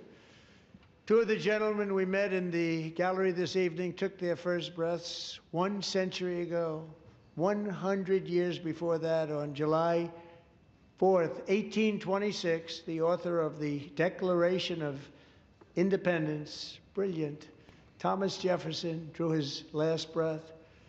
Just a single long human lifespan separates the giants who declared and won our independence from the heroes who stand among us tonight. Everything our nation has done, everything we have achieved, has been the work of those few great lifetimes. In those brief chapters, Americans built this nation from 13 humble colonies into the pinnacle of human civilization and human freedom, the strongest, wealthiest, most powerful, most successful nation in all of history. Americans ventured out across the daunting and dangerous continent. We carved paths through an unforgiving wilderness, settled a boundless frontier, and tamed the beautiful but very, very dangerous Wild West. From empty marshes and wide open plains, we raised up the world's greatest cities. Together, we mastered the world's mightiest industries and shattered history's monstrous tyrannies. And we liberated millions from the chains of fascism, communism, oppression, and terror. Americans lifted humanity into the skies on the wings of aluminum and steel.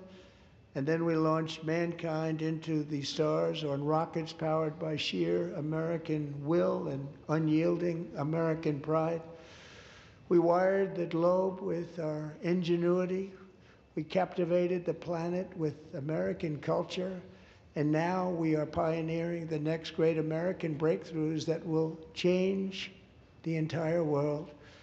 All of this and so much more is the enduring legacy, unmatched glory of the hardworking patriots who built and defended this country and who still carry the hopes and freedoms on all of humanity's backs. For years they were forgotten, betrayed, and cast aside, but that great betrayal is over and they will never be forgotten again, because when the world needs courage, daring, vision, and inspiration, it is still turning to America. And when God needs a nation to work his miracles, he knows exactly who to ask. There is no challenge Americans cannot overcome, no frontier too vast for us to conquer, no dream too bold for us to chase, no horizon too distant for us to claim. For our destiny is written by the hand of providence, and these first 250 years were just the beginning. From the rugged border towns of Texas to the heartland villages of Michigan, from the sun-kissed shores of Florida to the endless fields of the Dakotas, and from the historic streets of Philadelphia to right here in our nation's capital, Washington, D.C., the golden age of America is upon us. The revolution that began in 1776 has not ended. It still continues because the flame of liberty and independence still burns in the heart of every American patriot. And our future will be bigger, better, brighter, bolder, and more glorious than ever before. Thank you, God bless you, and God bless America.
wraps that up, I'm going to make sure this is back live, put this back on so we can see what's going on with the Nancy Guthrie case.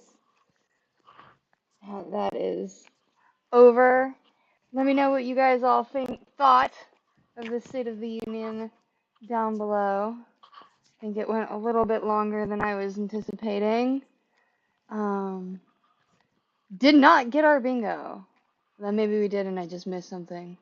Got very close though. And there were a few memes that I saw floating around online with this one. So there is always a chance that this might come in with a bingo later if we get definitive. He got another job. Let me know in the chat if you think that he did get another job tonight. Let's see here. In the Nancy Guthrie case, I am not sure all of the updates that have happened.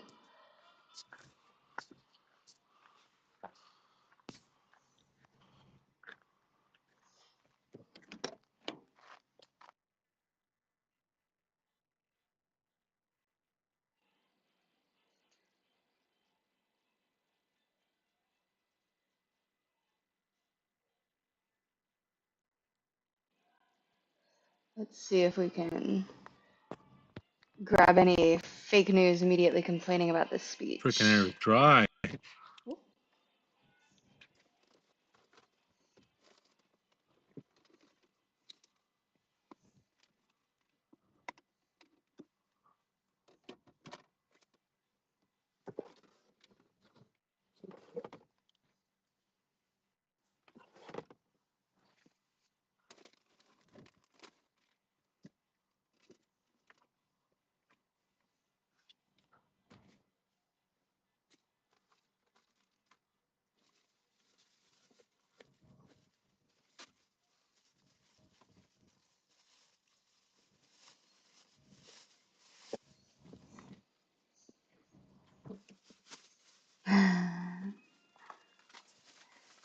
No, here you just need your shovel to do snow removal. We don't need all the identification that you would need to get your passport to go do snow removal. Hope you have an excellent night. I think that's probably going to wrap it up for this live stream here as well. There is not much else going on. We didn't get our bingo. Nothing immediately is jumping out on the news. Although, Dems will probably be melting down about this soon. I thought it was a fine speech. Like I said, it went a little bit long. I enjoyed the burns. There were definitely some unexpected burns in there. That was lovely. Nice seeing that he finally got some shots in.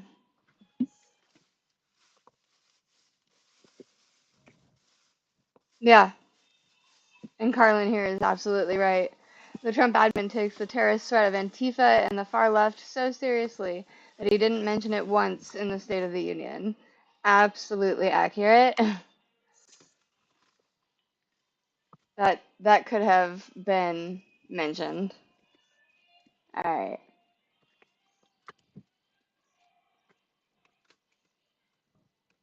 Yep. And on that note, I hope that all of you guys also have an excellent night. Thank you so much for coming and watching the live stream. Don't forget to like, comment, and subscribe like the winners that you are. And I will see you guys all next time.